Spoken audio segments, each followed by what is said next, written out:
My name is Alara. For 19 years, I have been the ghost of the Frostfang pack. And Omega, the word wasn't just a rank, it was my entire existence, a cage of quiet expectations I could never quite fulfill.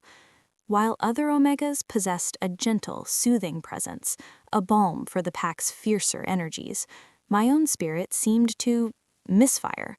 I felt a current inside me, a strange, silent humming like a distant stream under ice. But to everyone else, it was nothing. I was static, a broken instrument. They called me the Quiet Storm, a pretty face good for mending cloaks and fading into the background. The day my world ended began with the scent of pine resin and cold stone. I was in the Great Hall, the heart of Frostfang's power. Dawn was a reluctant visitor, painting the high, vaulted ceilings in shades of gray and pale blue. My hands, raw from lye soap, moved in tired, circular motions over the council's obsidian table.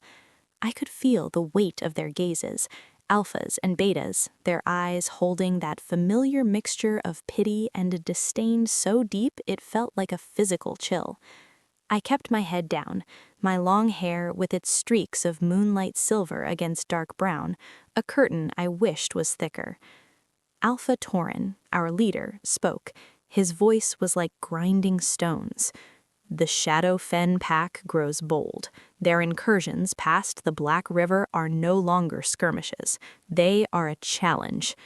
From the corner of my eye, I saw Beta Kale, Tauren's second, lean forward.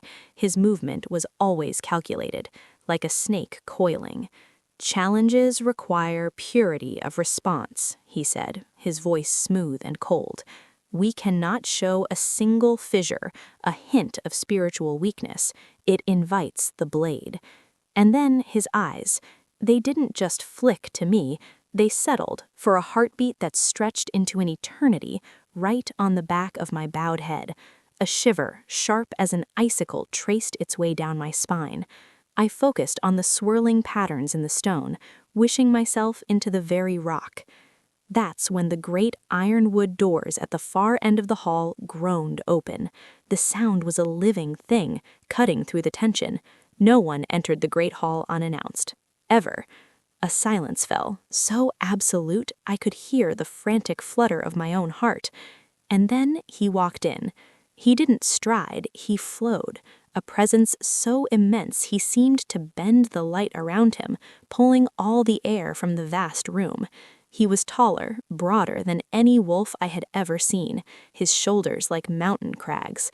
His hair was the deep, fathomless black of a midnight sky, and his eyes, when they swept across the hall, they were the color of a glacial crevasse, ancient, assessing, and utterly calm.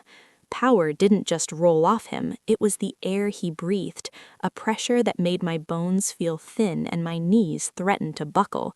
This was no visiting alpha. This was a sovereign. The stories whispered around dying fires rushed back to me. Kalen, the alpha king who held the allegiance of the northern reaches, a legend made flesh, standing in our hall. The entire council scrambled to their feet, bows so deep they were almost prostrations. Alpha Tauren's face had gone the color of old ash. "My king, we had no word of your coming. This honor, we are unprepared." Kalen's voice was low, a vibration that settled in the marrow. "I do not send heralds, Tauren. I observe." Those glacial eyes continued their slow, deliberate scan. They passed over the banners, the weapons on the walls, the now trembling betas, and then they stopped. On me. I froze, the wet rag dripping onto the floor. I was a stain, a servant out of place. I braced for disgust, for a command to remove the eyesore, but his gaze held no contempt. It was curiosity, a piercing, intelligent scrutiny that felt like it was peeling back layers of skin and pretense, looking directly at the humming, silent stream inside me. It lasted only a moment, but in that moment I felt seen for the first time in my life. Not looked at, but seen. His attention shifted back to Tauren, and the spell broke. Your southern border is porous. The scent of Shadowfen is deep in your territory, past the markers. I walked the line last night." The accusation hung, cold and heavy. Torin sputtered. "My king, we are vigilant. We have been distracted. Resources spent on maintaining the purity of our line, on rooting out inherent weaknesses that could be exploited." Beta Kale seized the opening. He stepped forward, his finger thrust out like a dagger, pointing straight at me. There is the distraction. This Omega, Ilara, she is a void, a null. She has no gift, no soothing touch. Some say her silence is a sickness, a drain on the pack's spirit. We have been lenient, too lenient. A dozen pairs of eyes, hot and sharp as brands, burned into me. Shame, hot and sour, rose in my throat. This was the culmination of every fear, every whispered criticism. This was the end. Kalen's head tilted a fraction. He looked from Kale's fervent face to my crumpled form. "An Omega who cannot soothe," he mused, his tone unreadable. "Intriguing. And you believe excising this one vulnerable wolf will make your borders strong against a determined enemy?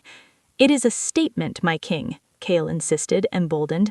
"We cut away the dead wood so the healthy tree may thrive, a show of decisive strength." Kalen fell silent. He became a statue of judgment, his arms crossed over his broad chest. I held my breath, waiting for the word of the Alpha King, which was absolute, final law. Finally, he spoke, his voice devoid of any emotion I could name. "A pack's strength is its own to prove, its justice its own to mete out. I am here to witness, not to intervene." It wasn't support, but it wasn't protection either. It was an abandonment to the wolves. A silent sob choked me, but I swallowed it down. I would not give them my tears. Alpha Tauren, interpreting the king's neutrality as permission, drew himself up, his voice booming with a righteousness I knew was false. "Then, by the authority of the Frostfang Council, judgment is passed. Omega Ilara, for the crime of inherent weakness and suspected spiritual atrophy, you are hereby banished. At dawn, you will be taken to the Ashen Wastes and cast out. Return, and you die." The Ashen Wastes, a barren, lifeless expanse of volcanic rock and biting winds that bordered the uncharted wilds. It was a death sentence with a different name. My eyes, against all instinct, found Kalen's again.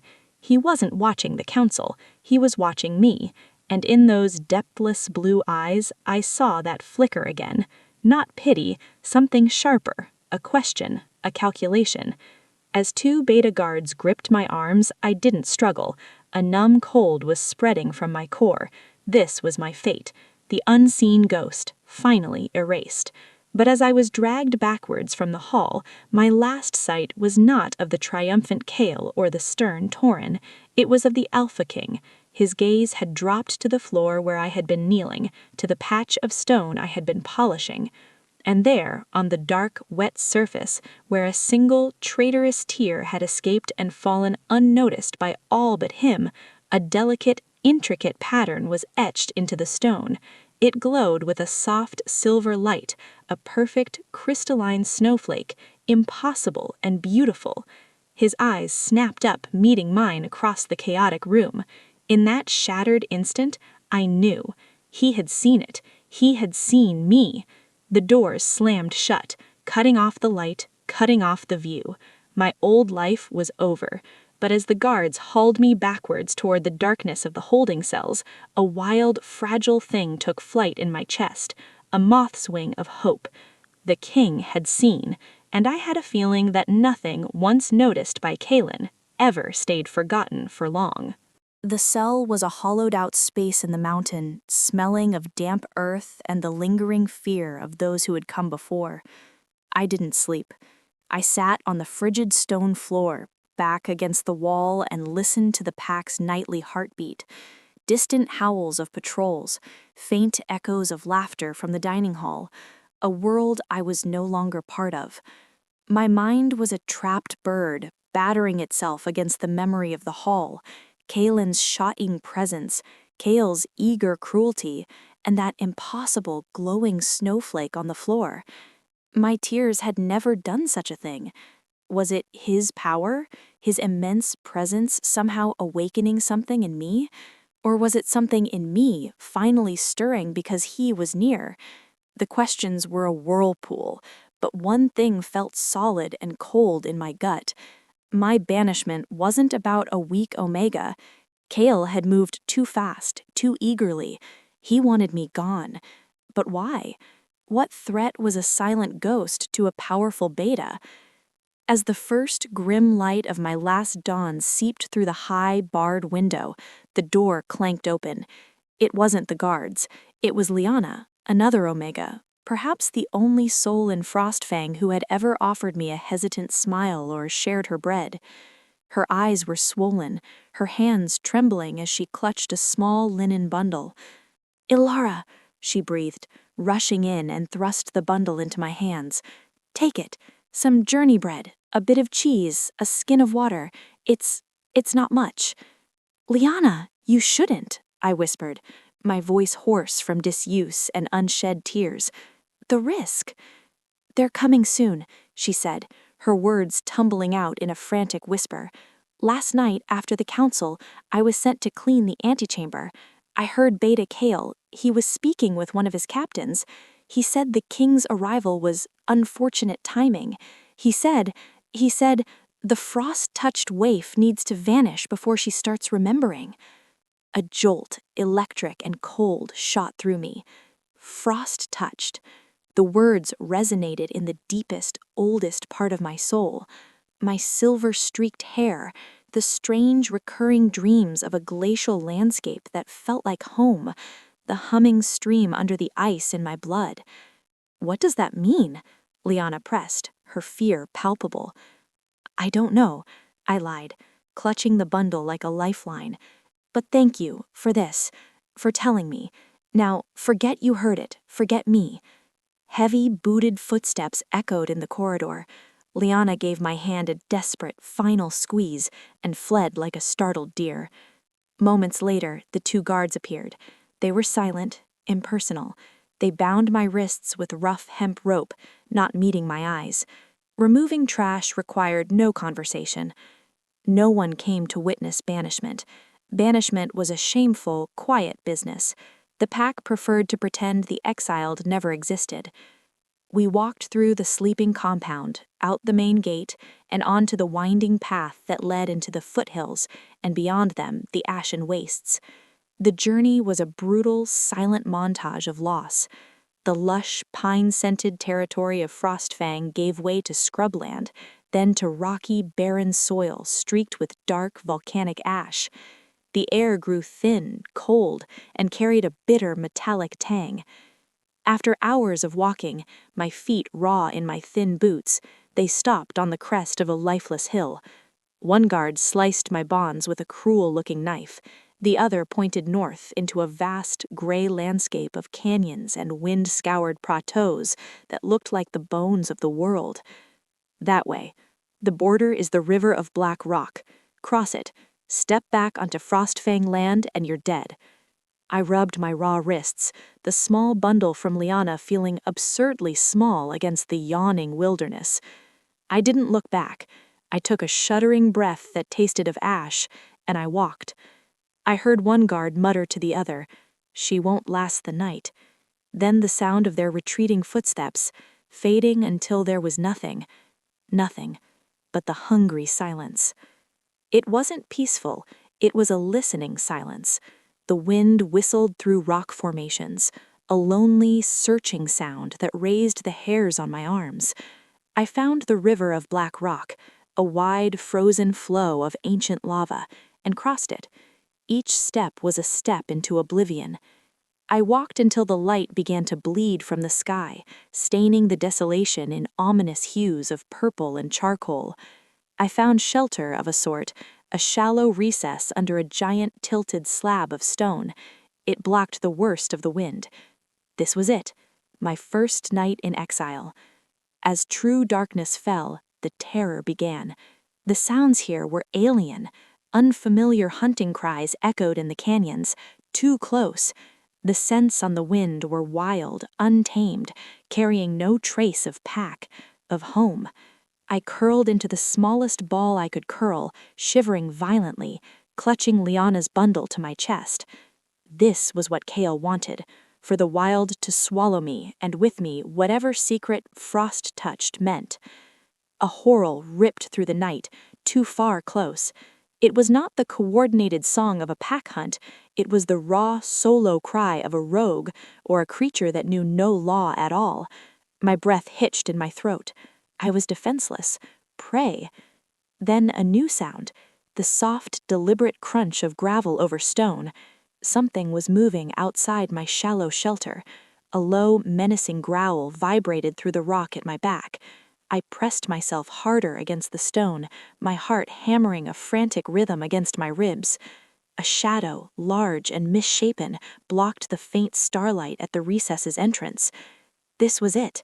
Not a grand ending, but a quiet, ignoble death as a meal for a wild thing. Then a new scent cut through the cold, ash-laden air. Not the musky, feral scent of the beast outside.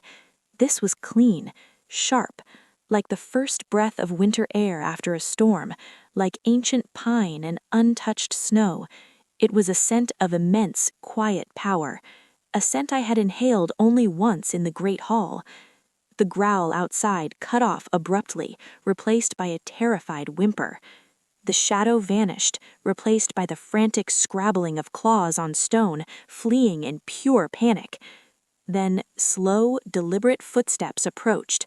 They were unhurried, assured. A tall, broad-shouldered silhouette filled the entrance, framed by the star-dusted sky. He didn't enter. He simply stood there. Kalen.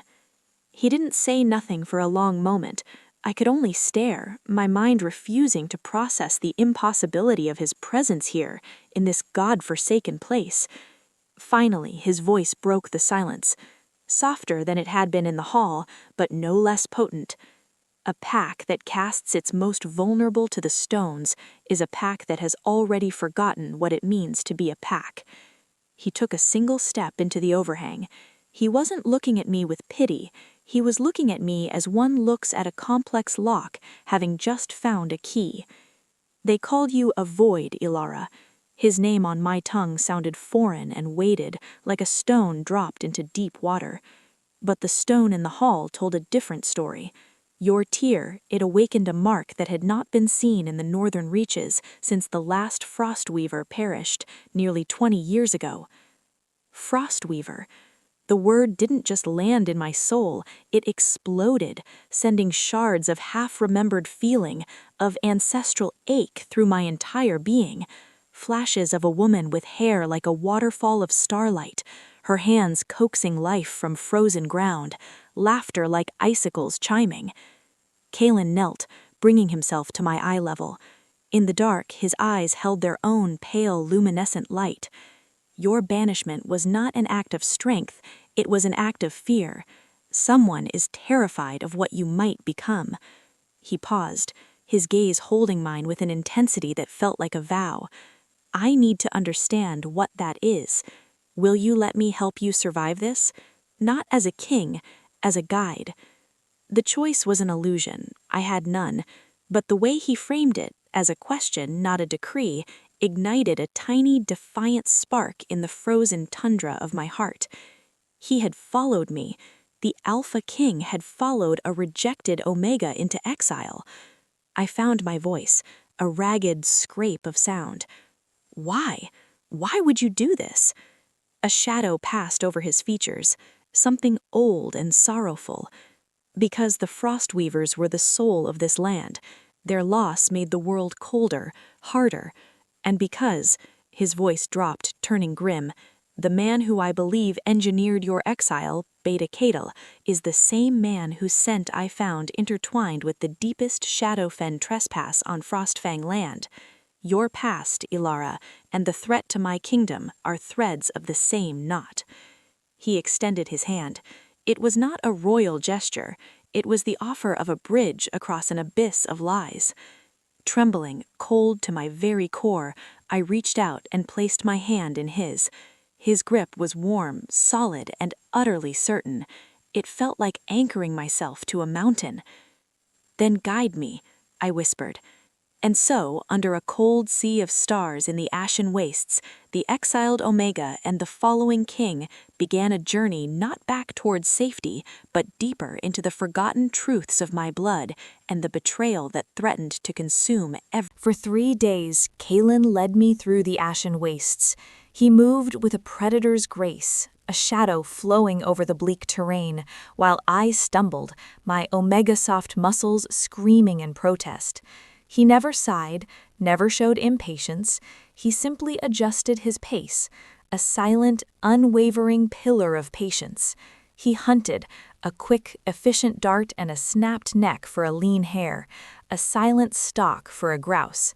He cooked the meat over small, smokeless fires and offered me the first share without a word. It was a quiet, profound kindness I hadn't known how to expect from a king. We spoke little. The canyon between his immense presence and the raw shock of my new reality was filled with a heavy, listening silence. But on the third night, sheltered in the lee of a vast basalt column, the questions I'd been caging broke free. "You said Frostweaver," I began, my voice small against the moaning wind. "What were they, truly?" Kalen poked the embers of our meager fire, sending a spiral of orange sparks into the dark.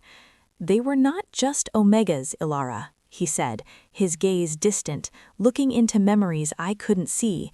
"They were a rare lineage. Their bond was not with the pack, but with the land itself, with winter, with the deep ice, with the silent, sleeping heart of the mountains. They couldn't just soothe a temper. They could mend a blighted field with a touch, strengthen the spirit of a place, commune with the very bones of the earth. They were the keepers of balance, the soul of the north, and the last one died." "How?" The word was a breath. "Murdered," he stated, the word falling between us like a stone. 18 years ago. In the chaos of a border war with Shadowfen, she was targeted. It was labeled a tragic casualty of war, but I was young then, newly come to my crown, and the story, it never settled right in my spirit. Her death was a fracture. Packs turned inward, grew colder, more suspicious. The great chill in the relations between territories, it began then. 18 years, my age. The coincidence was a spear of ice aimed at my heart. Did she have family? He looked directly at me then, the firelight carving his strong features into a mask of grim memory. A mate, a good alpha from a small allied pack, and a newborn daughter. The child vanished the night her mother died, presumed dead or taken. The father, he faded, died of a broken heart not a year later.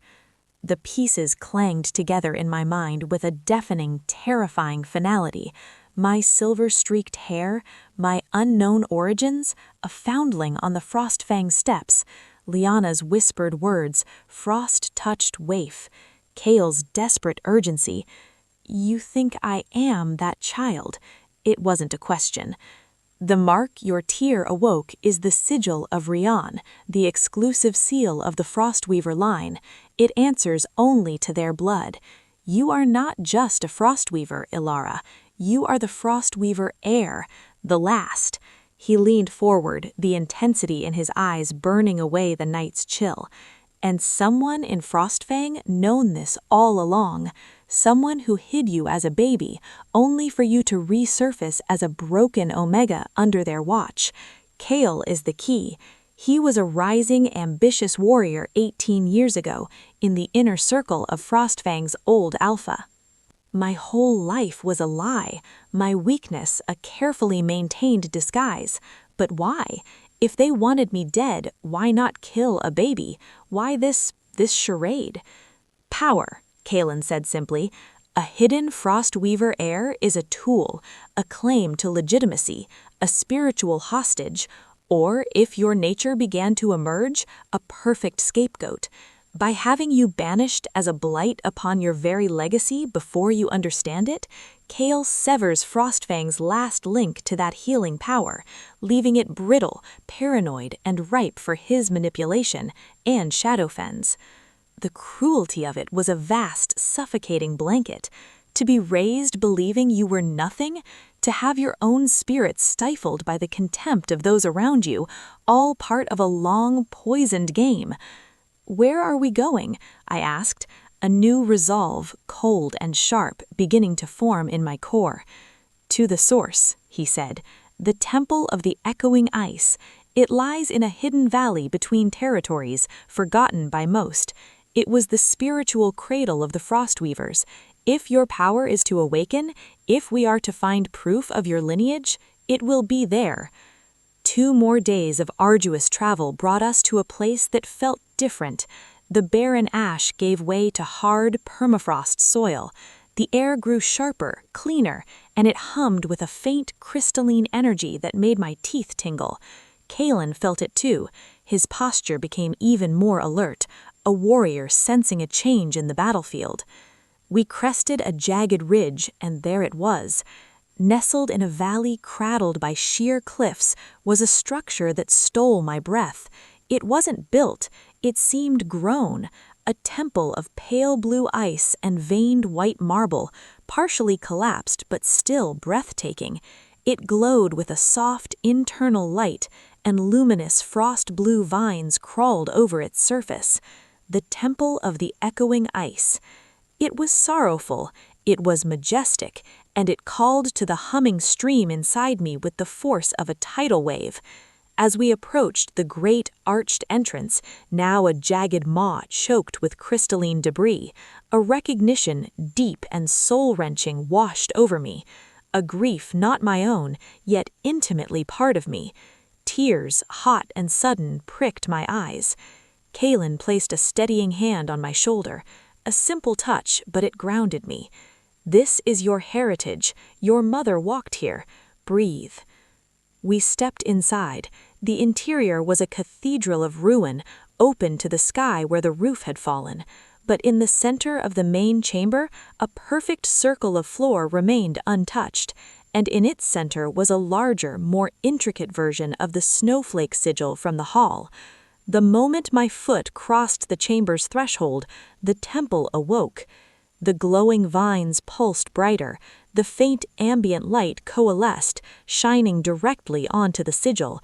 A low, melodic hum filled the air, the same frequency as the stream in my veins, now a roaring river. I walked toward it, drawn by a pull I could not resist.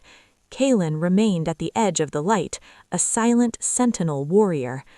I knelt in the center of the symbol, placing my palms flat against the cold, carved ice stone. The moment my skin made contact, the world dissolved.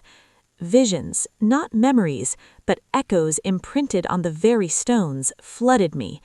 A woman with my eyes and a crown of living frost, her laughter chiming icicles, her hands directing shimmers of silver-blue light to heal a cracked, dying glacier. A shadowy figure watching her, not with awe, but with a burning, acidic envy. The scent of iron and cold malice. Beta Kale, younger but unmistakable.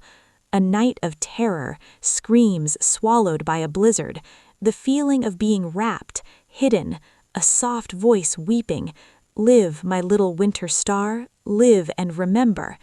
Then a torrent of power, vast and ancient, surged up from the stone and into me. It was not gentle, it was a glacier calving, an avalanche after a lifetime of silence. I gasped, my back arching as a brilliant, blinding silver-blue light erupted from my skin, filling the ruined temple, bouncing off the ice in a dizzying kaleidoscope.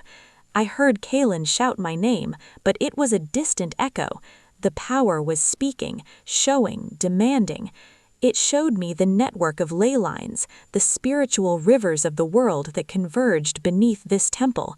I saw how they were now sluggish, frozen in places, corrupted by a creeping shadowy frost, the same malice that had targeted my mother. I felt the imbalance as a physical, grinding pain in my own chest. And then I saw him, not a memory, but a present flickering awareness. In a war tent far to the south, a cruel-faced alpha with a shadowy wolf pelt cloak, the Shadowfen Alpha, and speaking to him through a swirling dark orb of communication was the shimmering projected image of Beta Kale. The king is distracted, chasing the ghost. He followed her into the wastes. It's perfect. Strike the eastern Frostfang outpost at the Ice Teeth Pass. Now. He is too far to respond. We peel them apart, piece by piece. The vision shattered. The light imploded back into me, settling not as a wild flood, but as a deep, powerful glacial lake in my core. I collapsed forward, panting, my hands still splayed on the now warm, throbbing sigil. Strong hands caught me. Kalen turned me over, his face etched with a concern that looked alien on his usually impassioned features. "Ilara, speak to me." I looked up at him, my eyes wide with the horror of what I'd seen, the grief of the past colliding with the immediate danger of the present. "I remember her," I whispered, tears finally flowing freely, hot against my cold cheeks. I clutched his arm, the urgency cutting through the sorrow, and Kale is talking to Shadowfen right now. They're attacking the eastern outpost at Ice Teeth. This is their move. We're not just uncovering the past, we're in the middle of their war. The warmth of the temple sigil faded from my palms, but the new power inside me remained, a settled, thrumming certainty. I was different. The world had shifted from a place of silence to a symphony of connections, and I could hear every discordant, treacherous note. The new power inside me was a living glacier, immense, ancient, and humming with a cold, quiet song. I could feel the air currents as if they were ribbons I could touch, sense the sluggish, pained pulse of the distant ley lines like a sickened heartbeat under the world's skin. The temple's light had rewired my senses. The universe was now a tapestry of interconnected energy, and I could see every frayed, poisoned thread. Kalen helped me to my feet, his grip firm but careful, as if I were made of the same fragile, glowing ice as the temple. His eyes searched mine, seeing not the broken Omega from Frostfang's hall, but something transformed, someone charged. "The Ice Teeth Outpost," he said, his voice a low growl of strategic calculation. "It guards the only navigable pass into Frostfang's fertile valley. If it falls, Shadowfen raids can strike at their heart, livelihoods, families. It will be a slaughter." A cold, hard knot of guilt twisted in my stomach. "They're doing this because you're here with me. We led them away. This is my—" "No." His denial was swift and absolute, cutting through my spiral. "This is Kale's treachery and Shadowfen's ambition. They would have moved regardless. My absence merely provided an opportunity." He released my arms and paced a few steps, the ruler in him fully present, mapping battles on the stone floor. "The outpost has 30 warriors.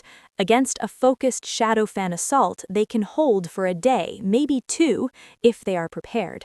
Kale will have ensured they are not." He stopped pacing and faced me, the conflict clear in the tight line of his jaw. "I can make it there by tomorrow's dusk if I run in my wolf form. I could turn the tide." The unspoken question hung between us, colder than the temple air. "What about you?" The thought of him leaving sent a primal fear through me. He was my anchor in this terrifying new reality, the only solid thing in a world that had crumbled to ash. But the thought of warriors dying, of a pack, even the one that cast me out, being torn apart because we were here unearthing secrets, that was a heavier, more dreadful burden. "You have to go," I said, my voice stronger than I felt. It was the voice of the Frostweaver heir, not the scared Omega. "You're the king. They are your subjects, even if they are Frostfang. Protecting them is your duty." He looked at me with an intensity that stole my breath. "My duty also lies here, with you, Ilara. You are the key to a larger sickness, and you are—" He hesitated. The word vulnerable was left unsaid, but I heard it echo in the silence. Kale wants you lost or dead. The wastes are still dangerous. I straightened my shoulders, drawing on the new glacial certainty the temple had given me. I am not the same wolf I was 3 days ago. I have my heritage now, and I have a purpose. I gestured to the glowing sigil on the floor. This place, it showed me the ley lines. They're corrupted. That corruption is what's making the packs sick, aggressive, unbalanced. It's not just Frostfang. While you deal with the battle, let me deal with the sickness. There must be a source, a wound in the land. If I can find it, if I can begin to heal it. He could see me turning the idea over, assessing it with a commander's mind. Sending his strength to fight a symptom while the disease festered was poor strategy. This was a chance to strike at the root. It is a wise plan, he conceded, a flicker of something like pride in his eyes. But a dangerous one. You are untrained. The memories are in my blood now, I said, though my confidence was a thin veneer over deep fear. I can follow the sickness. It will lead me. He was silent for a long moment, the only sound the faint, mournful whistle of wind through the temple ruins. Then he gave a single, sharp nod. Very well, we split our forces.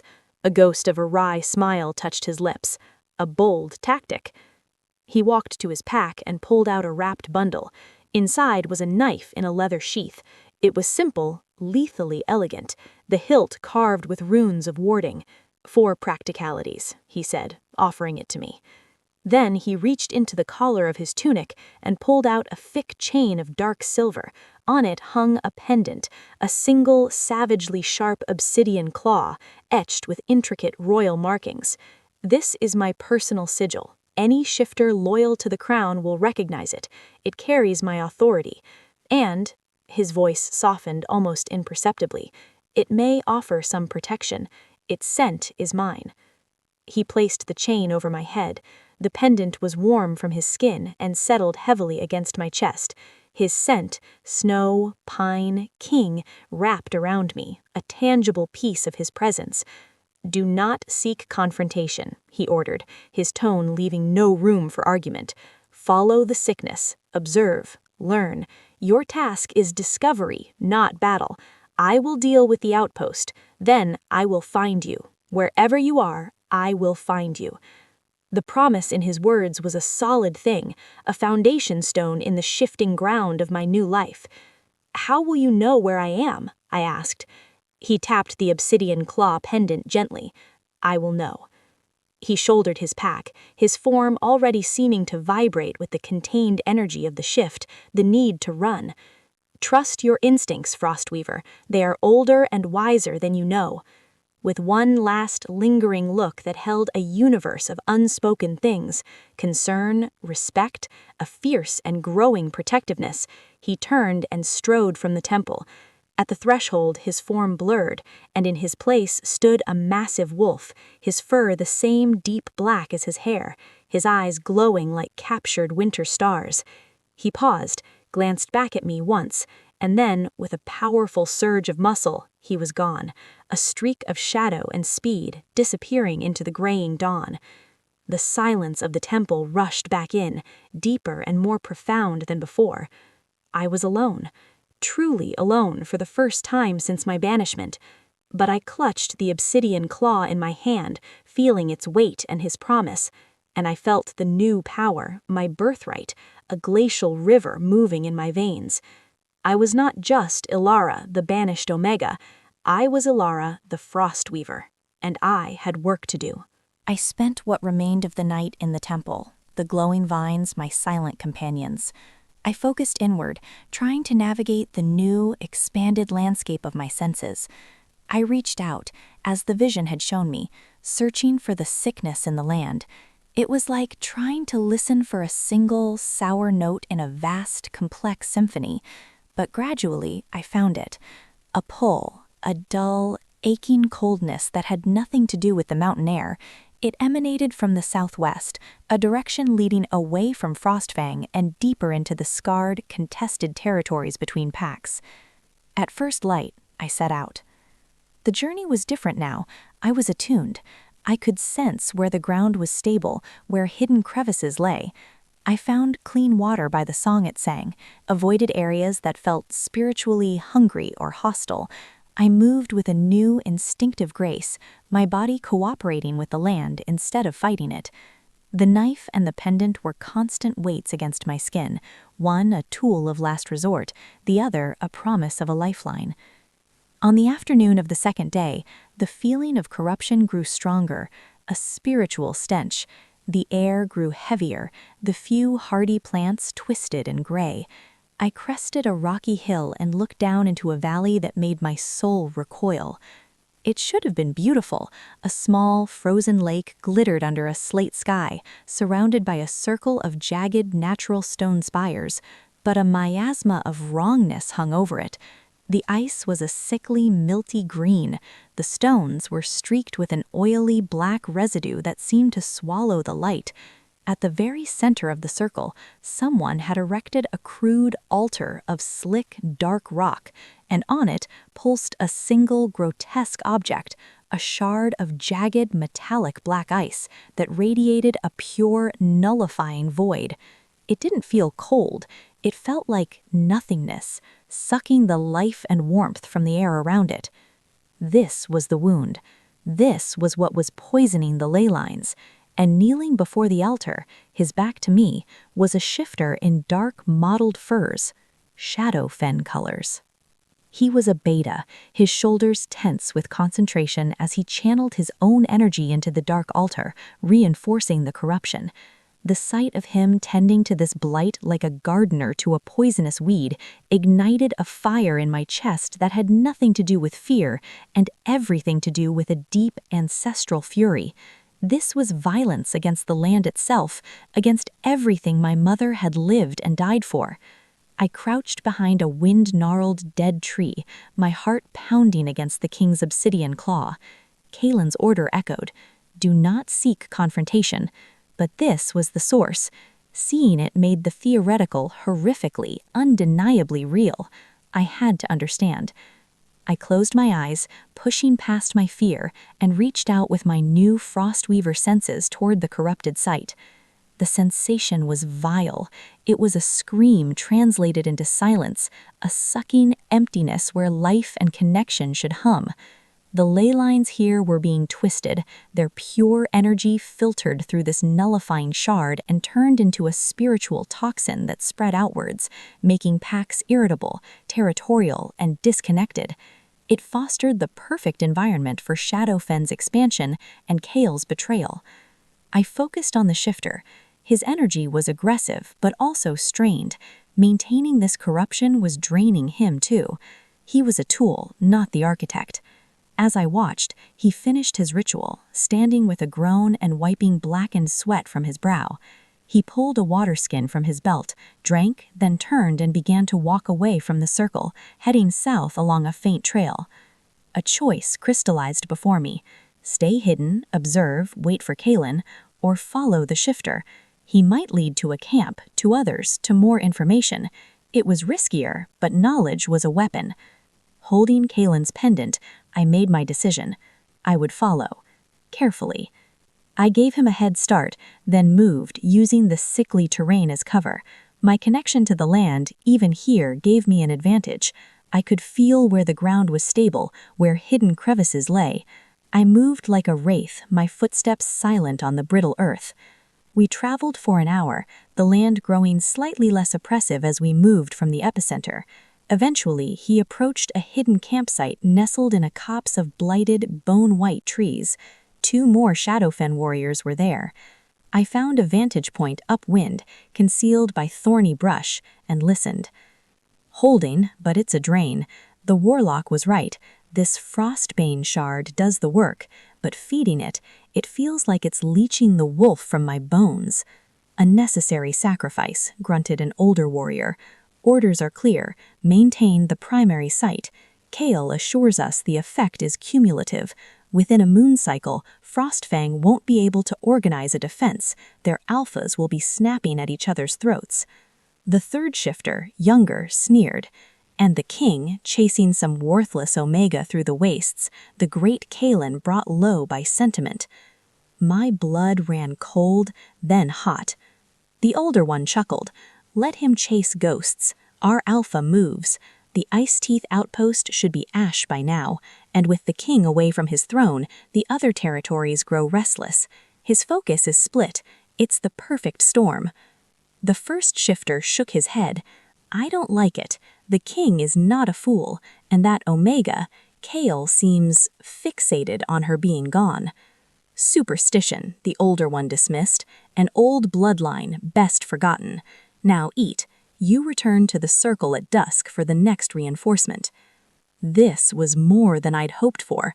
A name for the weapon, the Frostbane Shard, confirmation of Kael's direct involvement, news of the attack, the chilling plan to destabilize Kael's entire reign.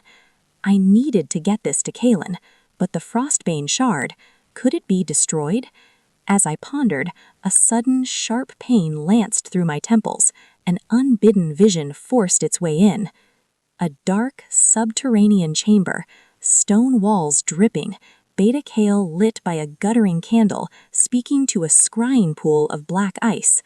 The king moves to reinforce the outpost. The diversion is successful. Proceed with Phase 2, the strike on the echoing ice temple itself. Raise it. Leave no stone upon another. Erase the last physical trace. The vision snapped away, leaving me gasping, cold dread flooding my veins. The temple, they weren't just poisoning the land, they were going to destroy my history, my mother's memory, the place where my power had awakened. Kaelin was racing toward a battle. The temple, my sanctuary, was the next target, and I was along between them. The camp below began to break up. The first shifter prepared to head back to the cursed circle. I had to move, but which way? Warn Kaelin? Try to intercept the forces heading for the temple? Or attempt something reckless here at the source? Trust your instincts, he had said. My instincts, the old, cold ones singing in my Frostweaver blood, were not screaming for battle or flight. They were whispering of connection, of balance, of healing.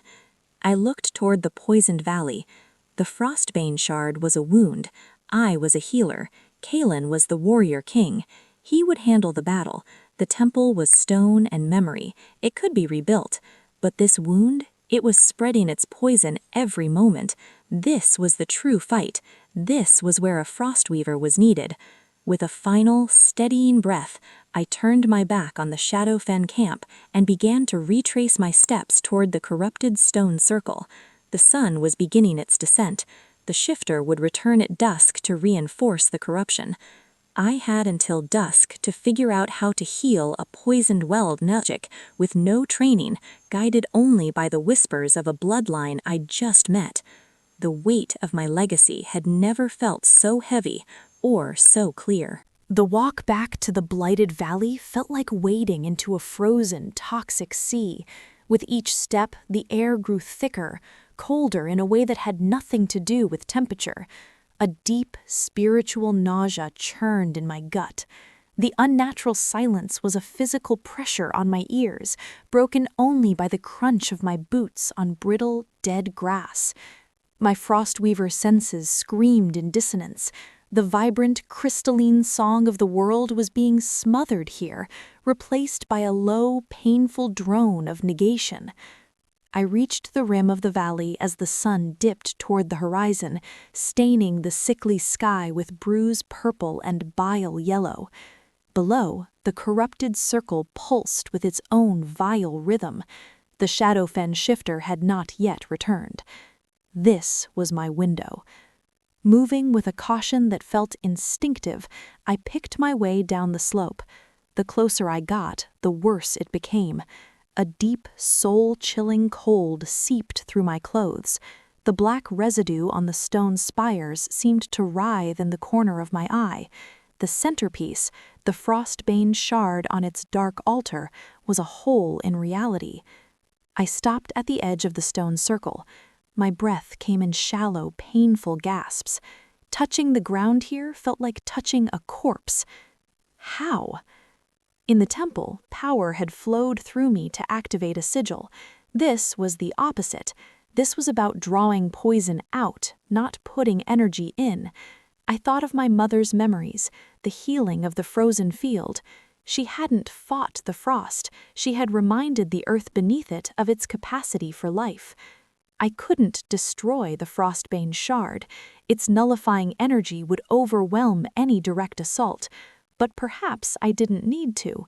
Perhaps I needed to remind the land around it of what it was. Steeling myself, I stepped into the circle. The effect was immediate and violent.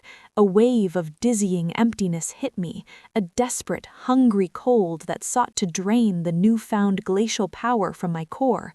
I staggered, falling to my knees between two of the slime-covered spires. The cold of the ground bit through my leggings, dead and biting. No! I clenched my jaw, gripping Kalen's obsidian claw so hard the edges dug into my palm. The sharp pain was an anchor. I focused past the sucking void of the altar and pressed my free hand flat against the poisoned earth. I closed my eyes. Instead of pushing my power out, I listened. Down, past the corruption, deep into the bedrock, to the wounded ley lines themselves. I found their song, faint, frayed, mournful. I began to hum. It was a wordless tune that rose unbidden from the well of ancestral memory within me, a lullaby of starlight on snow, of deep roots in permafrost, of silent, resilient growth. I poured not raw power, but the memory of health into the ground. I visualized the black stain receding, the ice clearing, the stones cleansed by wind and time. At first, nothing. The frostbane shard field seemed to swallow the sound itself. Despair clawed at me. Then, a flicker. A single, stubborn blade of silver frost grass pushed up through a crack in the soil near my knee. It glowed with a soft internal light. The land remembered. Encouraged, I poured more of myself into the song, into the visualization. The humming grew louder, becoming a clear, resonant tone that vibrated in my chest and through the earth. The single blade of grass was joined by another, then a small patch.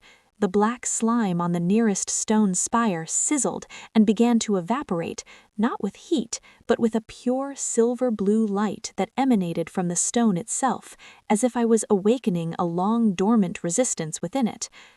I was so deep in the trance of healing that I didn't hear his approach until it was too late. "What in the name of the dark winter are you doing?" My eyes flew open.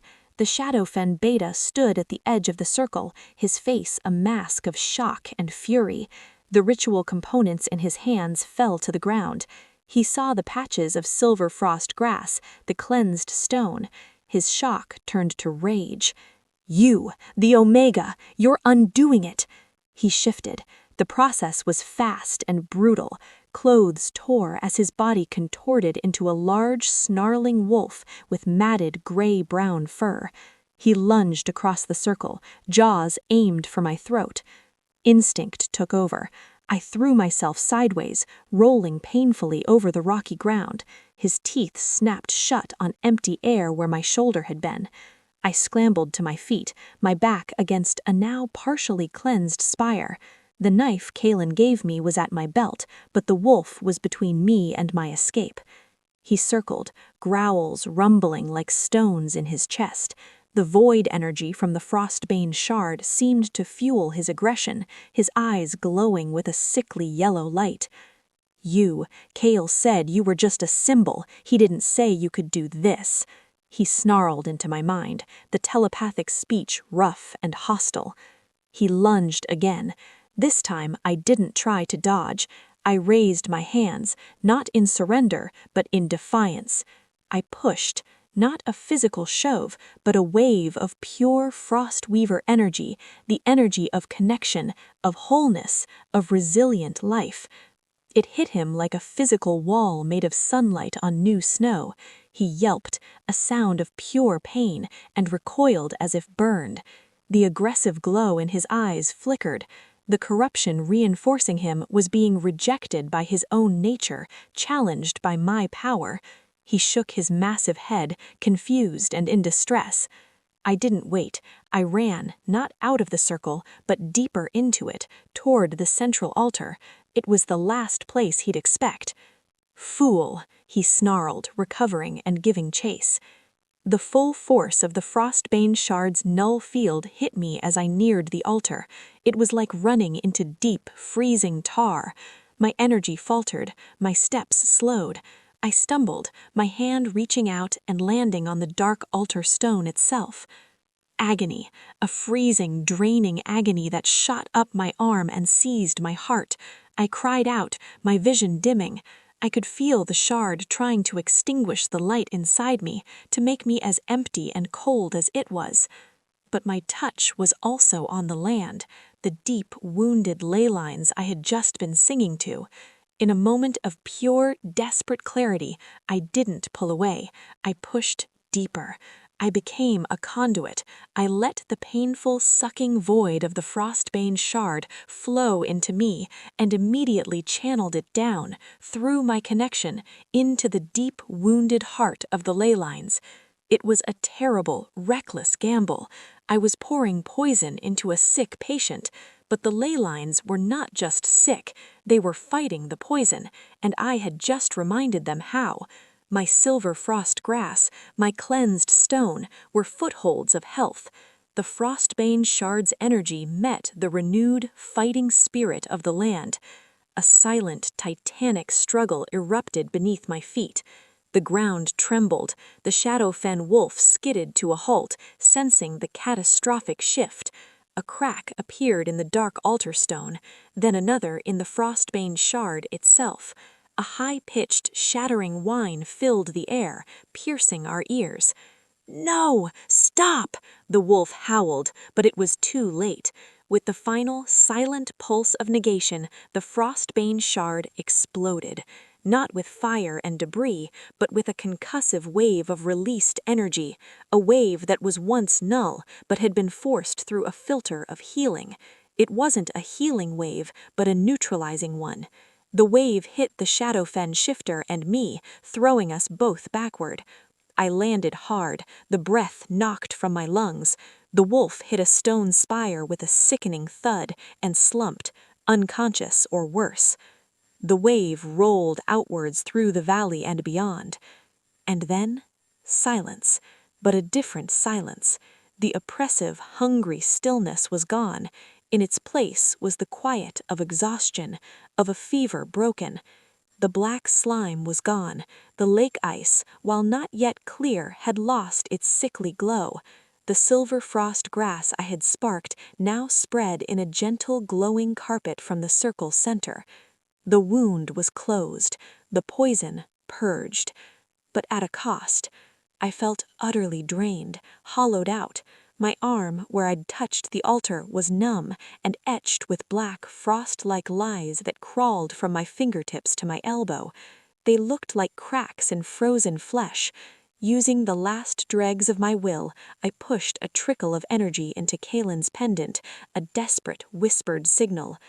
I am here. I am hurt. Then the darkness at the edges of my vision rushed in, claiming me. The last thing I saw was the first true, clean star appearing in the now vibrant sky above the healed valley, before oblivion swallowed me whole. Consciousness returned in fragments. The smell of wood smoke and pine, the feel of soft, dense fur beneath my cheek, a deep, rhythmic sound that slowly resolved into a steady, powerful heartbeat, and warmth, so much warmth at my back, sheltering me from a chill breeze.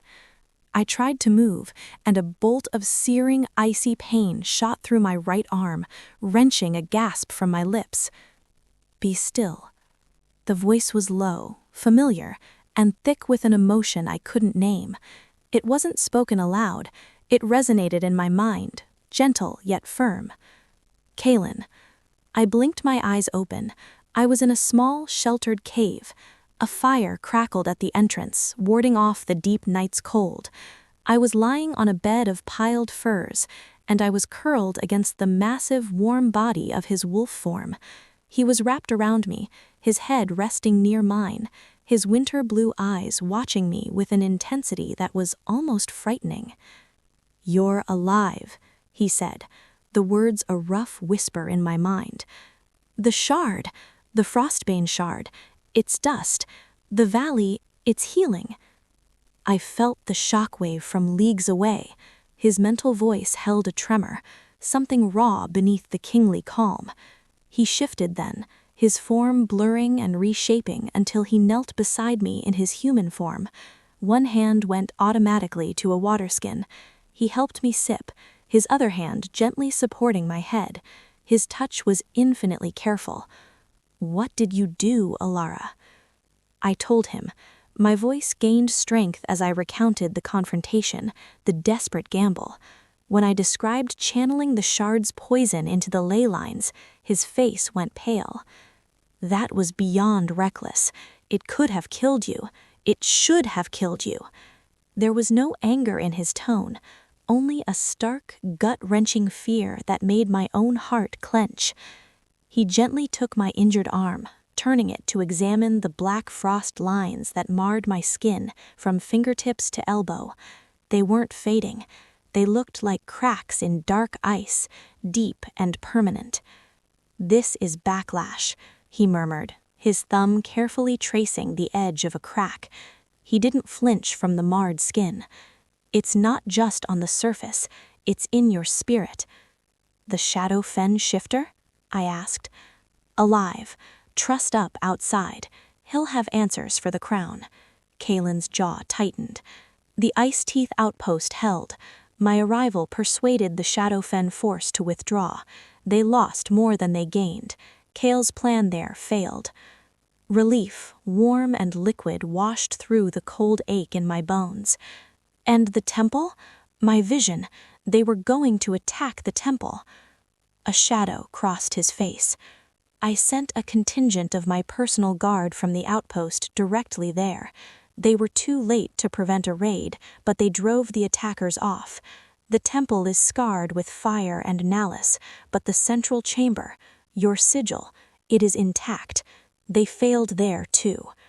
He looked at me, his gaze holding mine, seeing past the exhaustion and the pain. "Because of you.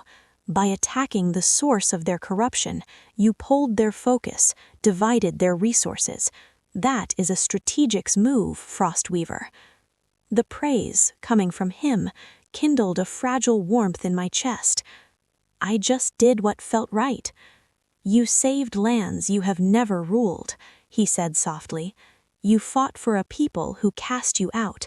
That is not just power, Alara. That is nobility." He reached out then, and with a touch so careful that it made my throat tight, he brushed a strand of silver-streaked hair from my forehead. The gesture was so tender, so at odds with his imposing presence, that it stole my breath. "Your arm needs proper healing. The marks are deep. We need to get you to a place of strength, and we need to confront the traitor." "Where?" I whispered, leaning into his touch despite the pain. "There is only one place now," he said, his voice regaining his kingly certainty. "Frostfang. The heart of the sickness is there, in Kale. The proof we need is there. It is time to finish this." He helped me sit up, his arm a solid support around my shoulders. He produced a small clay jar from his pack. "This is a salve made from moon-blessed silverweed and glacier lichen. It will ease the pain and slow the spread of the marks until we can find a true cure." He applied the salve himself. His hands, which I had seen snap a hare's neck with efficient brutality, were now deft and gentle, spreading the cool, pungent ointment over the blackened cracks.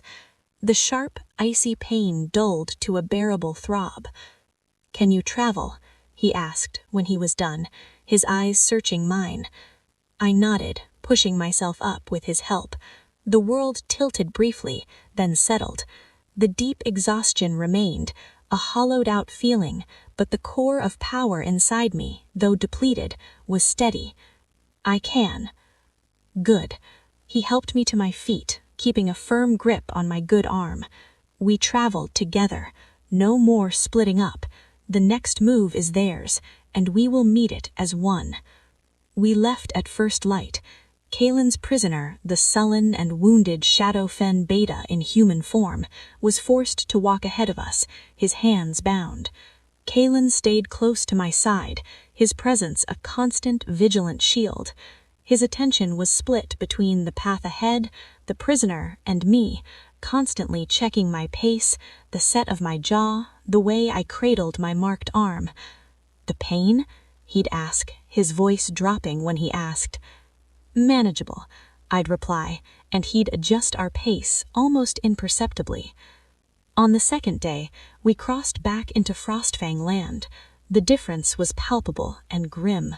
The corruption from the Frostbane shard had been strongest here, fed by Kale's malice. The trees seemed to loom threateningly, their branches like clutching hands. The very path felt unwelcoming, resentful.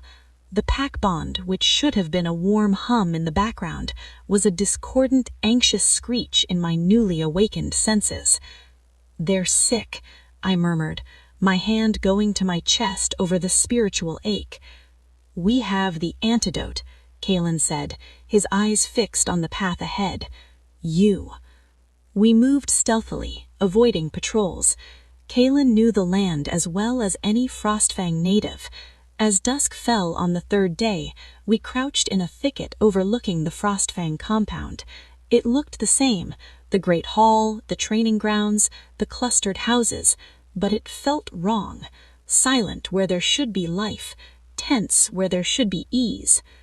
They're on a war footing, Kalen observed quietly, but against the wrong enemy. Then we saw him. Beta Kale emerged from the great hall, flanked by two warriors whose loyalty he clearly owned. He was addressing a group of gathered pack members, his voice carrying on the foul, anxious air. And the king is missing, perhaps fallen to Shadowfen treachery. Our so-called Frostweaver has fled, likely to join our enemies. We stand alone, but we are Frostfang. We are pure. We will not break. Tomorrow we march to reclaim our eastern lands and avenge these insults. His words were poison, feeding the fear, twisting the sickness into a weapon of aggression. I saw the effect on the pack members, their fists clenched, their faces hardening with misplaced fury. My own fury rose, clean and hot. This was my moment, not as a hidden heir, but as a truth-bearer.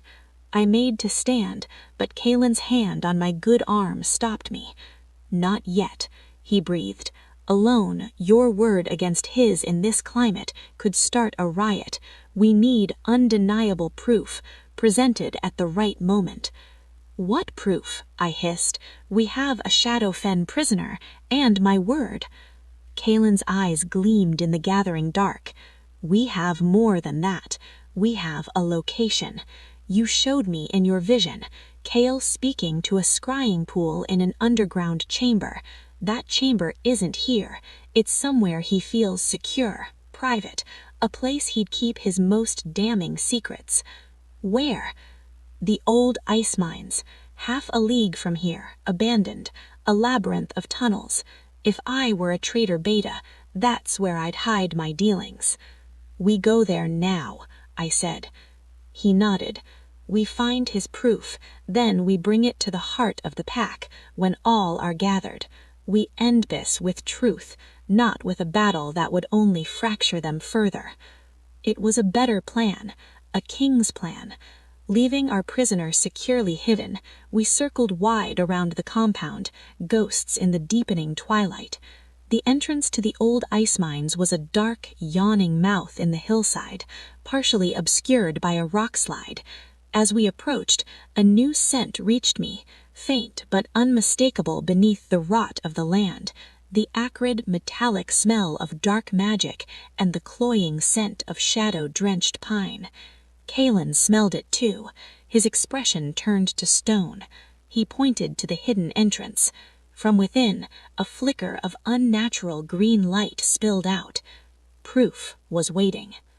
The air inside was stale and freezing, carrying the damp mineral smell of deep earth and that sickly sweet taint of forbidden magic. Kaelin went first, a silent shadow. I followed, my injured arm throbbing in protest. A narrow tunnel sloped down into the heart of the mountain. The green light grew stronger, casting wavering, sinister shadows on the wet ice walls. We could hear voices, muffled but growing clearer. Cannot sustain the narrative much longer. A strained, fearful voice. I recognized it. Elder Bren, a senior wolf. The pack is restless. Some are questioning the timing of the Omega's banishment, especially with the king disappearing after her. The pack will believe what we tell them to believe, came the smooth, cold reply of Beta Kael. The king is dead, lost in the wastes. The Omega was a spy. The Shadowfen are monsters at our gate. Fear is a simpler fuel than truth. Keep stoking the fear. We reached the bottom of the tunnel, peering around a corner into a small, circular chamber carved from ice. It was a grotesque parody of a sacred space. In the center was a scrying pool, its waters emitting the sour green light. Around it were symbols etched in what looked like frozen blood. Shelves held dark artifacts, a Shadowfen warrior's token, a lock of silver-white hair that made my heart clench. My mother's? Vials of murky liquids. Kael stood over the pool, his face gaunt and fanatical in the hellish light. Elder Bren wrung his hands nearby, and a third figure stood in the shadows, a hulking silhouette I felt more than saw. "And the Frostbane shard?" Bren asked nervously. "A setback," Kael snapped. "The site went silent 2 nights ago. I felt it. That creature did something. But it doesn't matter. The poison is already in Frostfang's veins. The final phase begins at the full moon gathering tomorrow, when the pack is at its peak of anxiety. We reveal the ultimate betrayal, that Alpha Tauren was secretly in league with the Omega and the dead king to sell us out to Shadowfen. The shock, the rage, it will be the spark. I challenge Tauren, defeat him in the chaos, and claim the Alpha position. With Frostfang under my control and our treaty with Shadowfen, we become the dominant power. The king's empty throne will be next." The audacity was breathtaking. He was planning to murder the pack's soul and frame its leader. "And the king, if he returns?" Bren whispered, terrified. The shadowed third figure spoke, his voice a guttural rumble of brute strength and cruelty. "Let him return to a pack in civil war, led by my ally. He will walk into a trap of his own making. The era of the old kings is over." I knew that voice. It was the Shadowfen Alpha. He was here, in Frostfang territory. Kaelin's hand tightened on my shoulder, a signal. We had heard enough. But as we began to retreat, my foot dislodged a small piece of ice. It clattered down the tunnel. The conversation in the chamber ceased. "What was that?" Kael hissed. Kaelin didn't hesitate. "Run," he breathed into my ear and gave me a gentle shove back up the tunnel. "To the compound, now. I'll hold them." "No, I won't leave you," I whispered back fiercely. "You must. You are the proof. You are the witness. Go." The sound of rushing feet came from the chamber. I made the hardest choice of my life. I turned and fled up the dark, icy tunnel as behind me I heard the roar of a wolf, Kaelin's roar, followed by the snarls of others and the terrible clash of bodies on ice. Tears of rage and fear blurred my vision as I burst out into the clean, cold night air. I didn't stop. I ran toward the Frostfang compound as I had never run before, my lungs burning, my arm a brand of ice and fire. I had to get to the pack. I had to tell them. I reached the main gate of Frostfang, my breath coming in ragged, painful gasps that sawed at my throat. 2 startled sentries, young betas I barely recognized, lowered their spears, their eyes wide in the torchlight. "Halt! Who?" I skidded to a stop, chest heaving. I didn't have breath for lengthy explanations. I raised my head, letting the moonlight fall full on my face, on my silver-streaked hair. With my good hand, I pulled Kalen's obsidian claw pendant from under my shirt and held it high. The firelight caught the royal etchings, making them gleam like promises. "I am Ilara," I shouted, my voice ringing with a power and authority that came from the glacier-deep place within me. "Daughter of the Frost Weavers, I bear the sigil of Alpha King Kalen. Beta Kale is a traitor, in league with Shadowfen. He is in the old ice mines now, with the Shadowfen Alpha himself, plotting the downfall of this pack. The king is fighting them as I speak. Sound the alarm, rally the pack." The sentries stared, their eyes shifting from my wild face to the glowing pendant, to the horrifying black cracks on my raised arm. The truth in my words, the sheer conviction, the king's symbol, it crashed through their conditioning. One of them, his face pale, turned and slammed the pommel of his spear against the great iron alarm bell beside the gate. The deep, resonant bong shattered the tense silence of the compound. Once, twice, a third time, the signal for absolute peril. Lights flared in windows, doors flew open, wolves poured into the central yard, shifting mid-stride, confusion and battle readiness on every face. Alpha Tauren emerged from the great hall, his face drawn with sleepless strain. "What is the meaning of this? Who sounded the—" His eyes landed on me. He froze. "You." I strode forward into the center of the gathering pack. Hundreds of eyes now burned into me. I held the pendant aloft so all could see. "Your beta is a traitor," I cried, my voice carrying over the murmuring crowd. "He poisoned your land to make you weak and angry. He conspired with Shadowfen to attack your outpost. He plans to frame Alpha Tauren and seize power tonight. And right now, your king fights him and the Shadowfen Alpha in the caves beneath the old ice mines to protect you all." A tumult of shouts, denials, and cries of shock erupted. The pack swayed, torn between ingrained authority and the shocking, undeniable force of my presence. "Lies!" shrieked a voice. Elder Bren pushed his way through the crowd, his face a mask of desperate guilt. "The elder Banished Omega returns with fantastical tales. She seeks to divide us on the eve of battle. She is the sickness." The pack's uncertainty deepened. Bren's word held weight. Then a new sound cut through the chaos. A howl, not from within the walls, but from the direction of the mines. It was a king's howl, a sound of raw, untamed power and royal command that vibrated in the bones of every wolf present. It was followed by the sounds of a fierce, brutal fight, snarls, yelps, the crash of stone and ice. The truth was no longer just my words, it was echoing in the night. Alpha Tauren's expression shifted from shock to dawning, horrified understanding. He looked at Bren's panicked face, then at my marked arm, the king's fang, my unwavering gaze. "Warriors of Frostfang," roared Alpha Tauren, his alpha authority finally shaking off its stupor.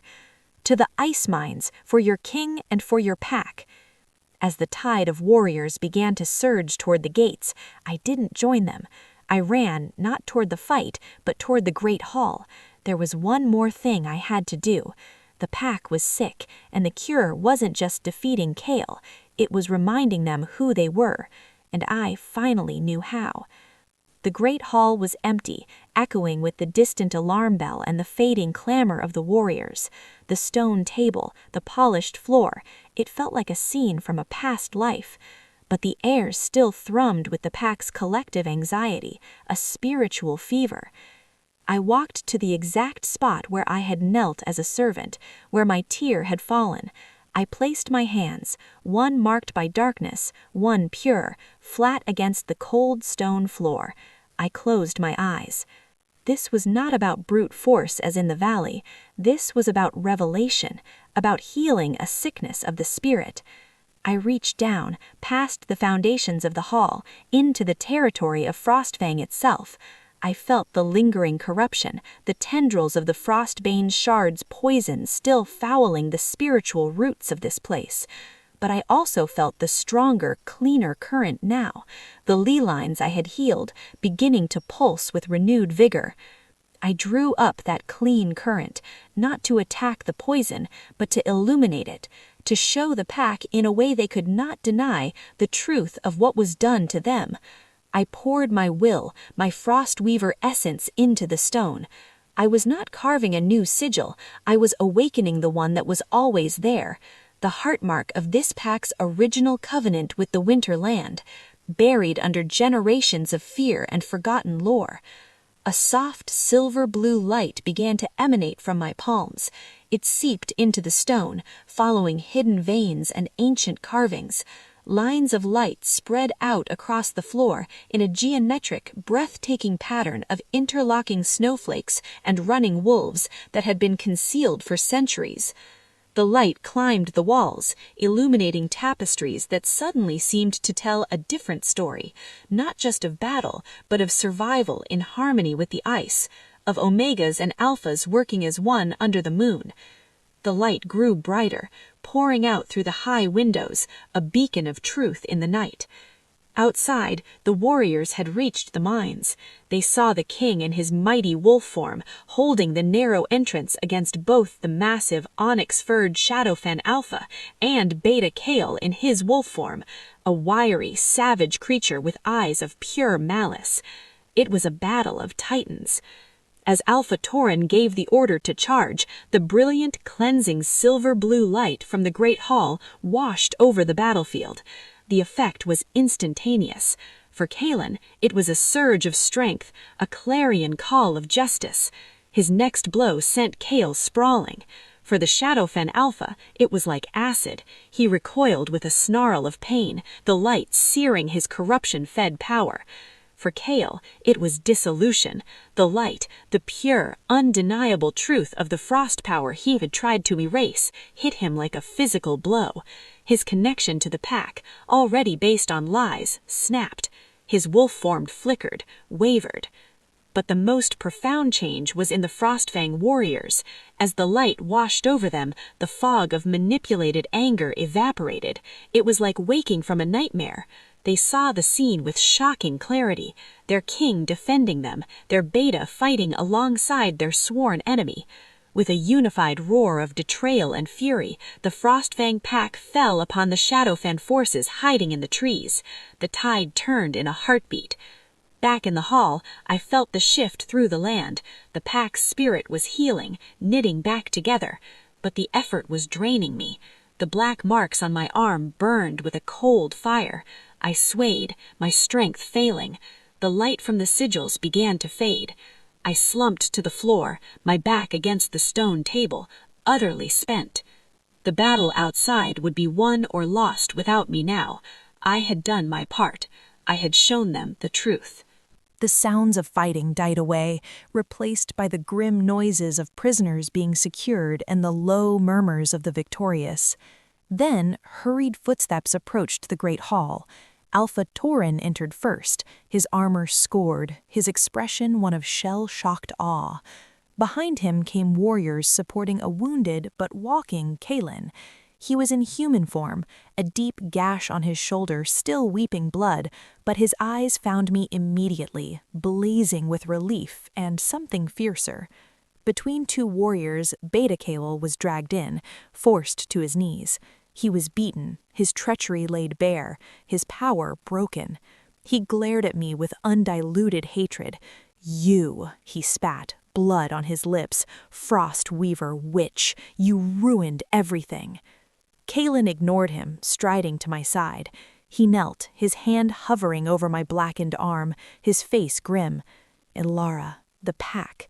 The pack sees," Alpha Tauren said, his voice thick. He looked at the fading, still visible sigils on the floor, then at me. "We have been blind, poisoned by this snake." He kicked at Kale, who flinched. The Shadowfen Alpha is captured. His warriors are routed. The light you showed us, it cleared our minds. Kaelin helped me to my feet, supporting most of my weight. I faced the growing crowd filling the hall. Warriors, elders, omegas, children. They stared at me not with disdain, but with wonder, shame, and dawning reverence. "This Omega," Kaelin announced, his king's voice filling the silent space, "whom you banished as weak, is Ilara of the Frostweavers, last of the sacred line. She uncovered the treason. She healed the sickness in your land at great cost to herself." He lifted my marked arm gently. "She bore this, fighting the darkness that sought to consume you all. Her strength is not of the claw, but of the heart, and it is the strength that saved your pack." An elder, her face lined with years, stepped forward, Mother Iva, the oldest Omega. She had always been kind in a distant, sorrowful way. Now tears streamed down her face. She approached and, to everyone's shock, knelt before me. "The frost returns," she said, her voice trembling with a joy so profound it was painful to hear. "The heart of the North returns. Forgive us, child. We forgot the old ways. We forgot that winter's strength is in preserving life, not in taking it." One by one, others followed. Omegas first, then betas, then even hardened warriors, bowing their heads or going to a knee. It wasn't submission to an alpha, it was an acknowledgement, a homecoming. Alpha Tauren placed his fist over his heart. "Frostfang pledges its loyalty and its eternal gratitude to the Frostweaver line. Your place here is yours for as long as you will have it." The weight of it, the sheer scale of the reversal was overwhelming. I leaned into Kaelin's solid support. Kael, watching his life's work crumble, let out a broken laugh. "Loyalty? Gratitude? She's a relic. The world has moved on. The strong rule. That is the only law." Kaelin turned his glacial gaze on the traitor. "The law," the king said, "is balance, and you have shattered it. Your fate is now mine to decide." He looked to Tauren. "But the justice for his crimes against Frostfang is yours to deliver." Alpha Tauren's face hardened. He nodded. "He will face the pack's judgment at dawn." He gestured, and Kael was dragged, screaming curses, from the hall. The crowd began to murmur, the reality settling in. They were free. They were whole. Kaelin looked down at me, his voice for my ears only. "You need to rest, and this," he touched my cursed arm lightly, "needs to be healed. The danger is past, but your battle is not over." As he led me away, the pack parted for us, a sea of respectful, awed faces. We moved not toward the Omega quarters, but to the Alpha's guest lodge, a place of honor. The orphan was home. The ghost had become the heart. The guest lodge was spacious, dominated by a large fireplace where a new fire crackled. Kaelin helped me settle into a deep chair by the hearth, his movements careful, his own wounds ignored. Mother Iva arrived with herbs and bandages. She clucked at the marks on my arm. "Void sickness," she murmured, "a poison for the spirit made flesh. The salve will soothe, but it cannot cure this." "What can?" Kaelin's voice was tight. "The cure must come from the same place as the wound," she said, her wise eyes on me. "From a deep, true connection to life and light. It is a battle she must fight within." She prepared a bitter tea. "This will bring a healing sleep. Rest is the first medicine." I drank under Kaelin's watchful gaze. As warmth spread, dulling the pain, I looked at him. "Your shoulder." "It's a scratch," he dismissed, though the gash was deep. "My focus is on you." He took the seat opposite me. "What you did in the hall, that was not just showing a sigil. You showed them their own souls." "I showed them what was already there," I said, my words slurring. "They just forgot how to see it." "Because someone made them forget," he said, his voice low with a cold fury. "The scale of it, a generational crime. He didn't just want power, he wanted to erase an entire concept of strength. He nearly succeeded. My eyelids grew heavy. The marks feel cold, empty. He reached out and took my good hand, his grip warm and sure. They are not you, Ilara. They are a scar, and scars can be healed. Sleep now. I will be here. The promise was the last thing I heard. I awoke to gray dawn light. The fire had burned low. I was covered with a thick fur, and Kalen was still there. He sat in the same chair, head leaning back, eyes closed. He had cleaned and bound his shoulder, but he hadn't left. He had kept his watch. His eyes opened, instantly alert. "How do you feel?" I moved my injured arm. The pain was a deep ache, but the sharp, icy sting was muted. The black lines, however, looked unchanged. Tired, but clearer. He nodded. "The pack gathers for Kale's judgment. You do not need to attend." "I want to," I said, pushing myself up. I needed to see the end of it. For my mother, for myself. He didn't argue, simply helped me to my feet. We walked out into the cold morning. The entire pack was assembled, silent and solemn. On a platform, Alpha Tauren stood. Before him, bound in silver-laced chains, was Kale. He looked shrunken, defiant, but hollow.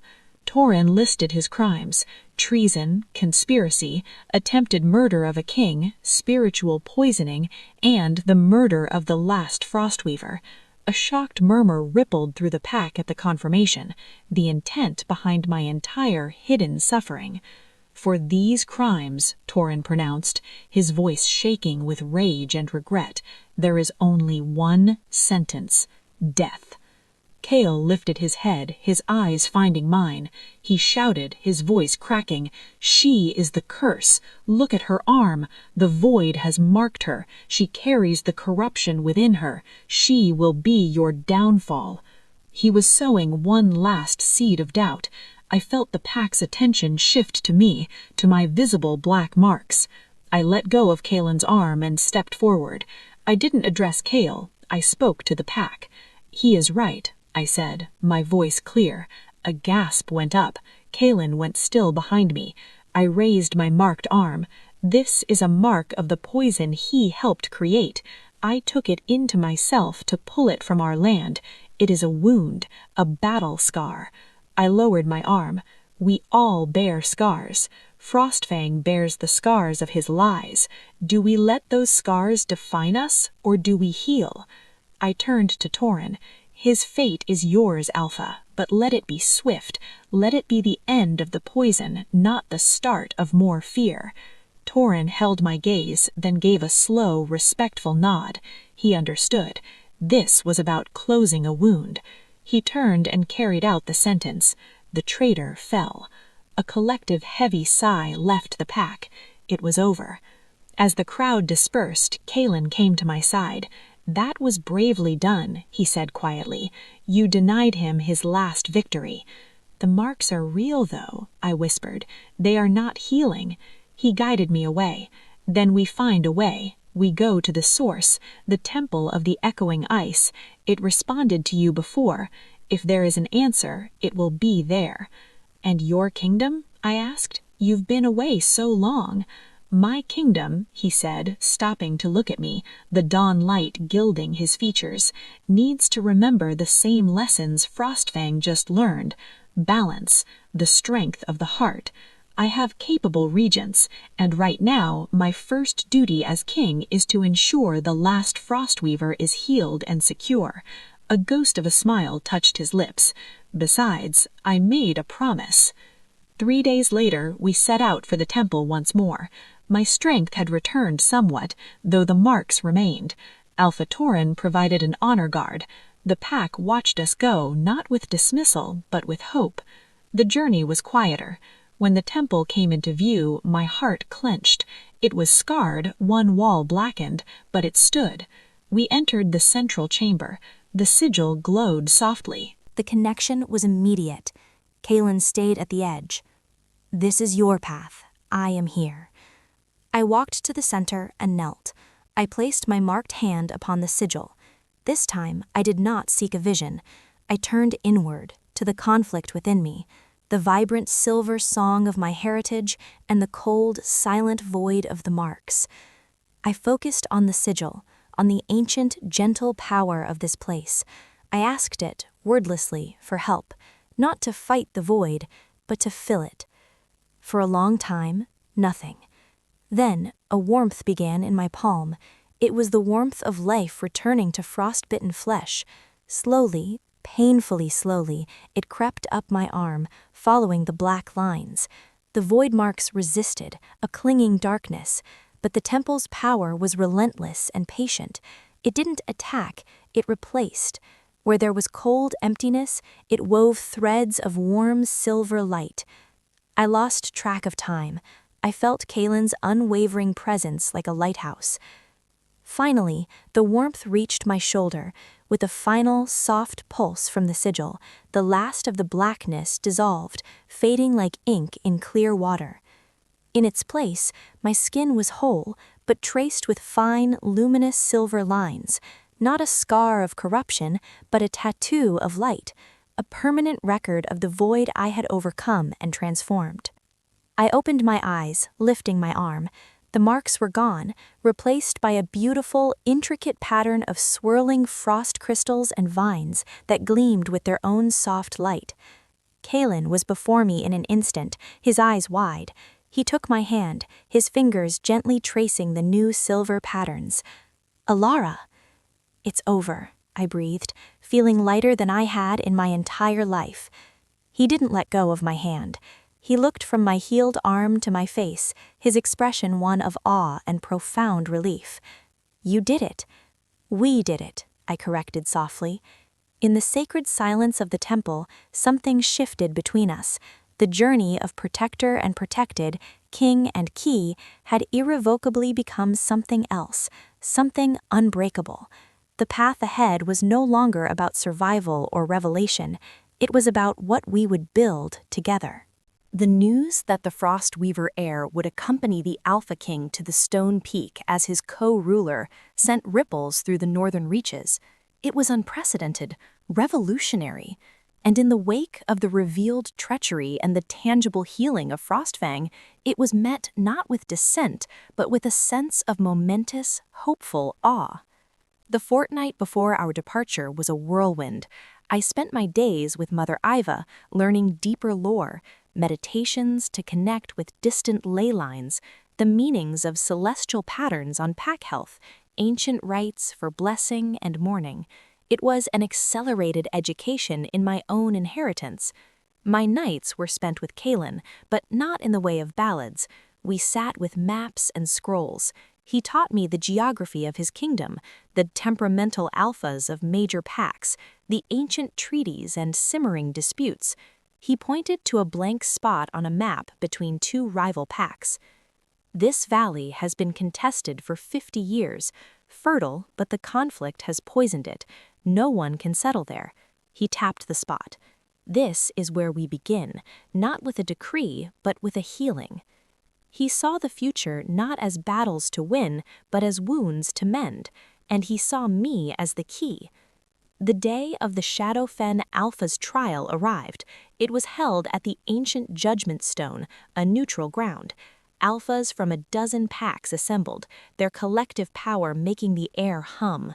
Kalen presided, a figure of imposing, silent authority. I stood slightly behind and to his left, a position of honor. My role was witness. The trial was swift, the evidence was incontrovertible. When the death verdict was passed, Kalen stood. "This crime was not just against Frostfang," he announced, his voice carrying over the assembled might. "It was a crime against the balance we all depend upon. It sought to replace the heart with a void. Let this be a reminder. The strength of the wolf is the pack, and the strength of the pack is its heart." His gaze swept the crowd and lingered on me. The message was clear. The heart he spoke of had a face and a name. After the sentence, many alphas approached, curious and cautious. An old, grizzled alpha from the Howler Peak pack, Thorn, squinted at me. "Frostweaver, my grandsire spoke of your line, said you could tell if a mountain was content or grieving. Nonsense, I thought. I met his gaze, reached out subtly with my senses.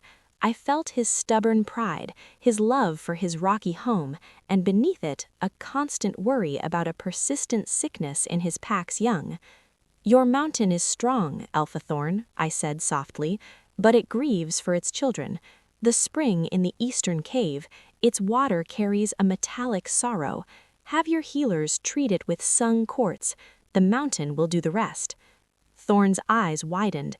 The specific detail of the eastern cave spring, known only to his pack, was impossible for me to know. The skepticism in his eyes melted into stunned wonder. He placed his fist over his heart and gave a sharp nod to Kaelin, a silent, wordless acceptance. It was the first of many such moments.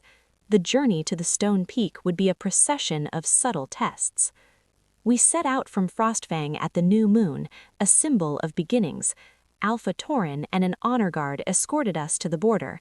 His farewell was formal, but his eyes were warm. "Frostfang will always be your home. Our strength is yours." Kaelin's personal guard, a dozen of the most formidable warriors I'd ever seen, fell in around us. Their captain, a severe, sharp-eyed beta named Valerius, bowed to me with perfect precision. "The King's Guard is yours to command, my lady," and I knew he meant it. The road was long, winding through forests and over high passes. Kaelin and I often rode side by side. He continued my education, pointing out landmarks and histories. I practiced my growing senses, telling him of the health of the forests, finding the cleanest water. One night, camped under a blanket of stars, Captain Valerius approached with a report.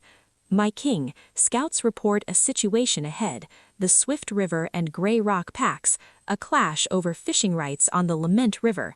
Blood was spilled. It's on our path." Kaelin's face grew serious.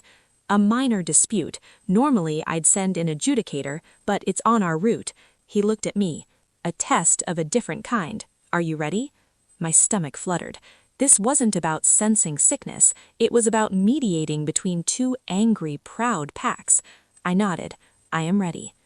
We entered the contested valley the next afternoon. The tension was thick. On one side of the river, Swift River warriors stood watchful. On the other, Grey Rock scouts lurked in the shadows. The ground was stained with old blood. Kaelin called both alpha leaders. They came reluctantly, eyeing each other with hostility. They began shouting accusations before he could speak. Kaelin let them vent, then raised a hand. Silence fell. "You will both speak to the Frostweaver," he said, his voice carrying over the assembled might. "She will listen." They turned to me, confusion and dismissal on their faces.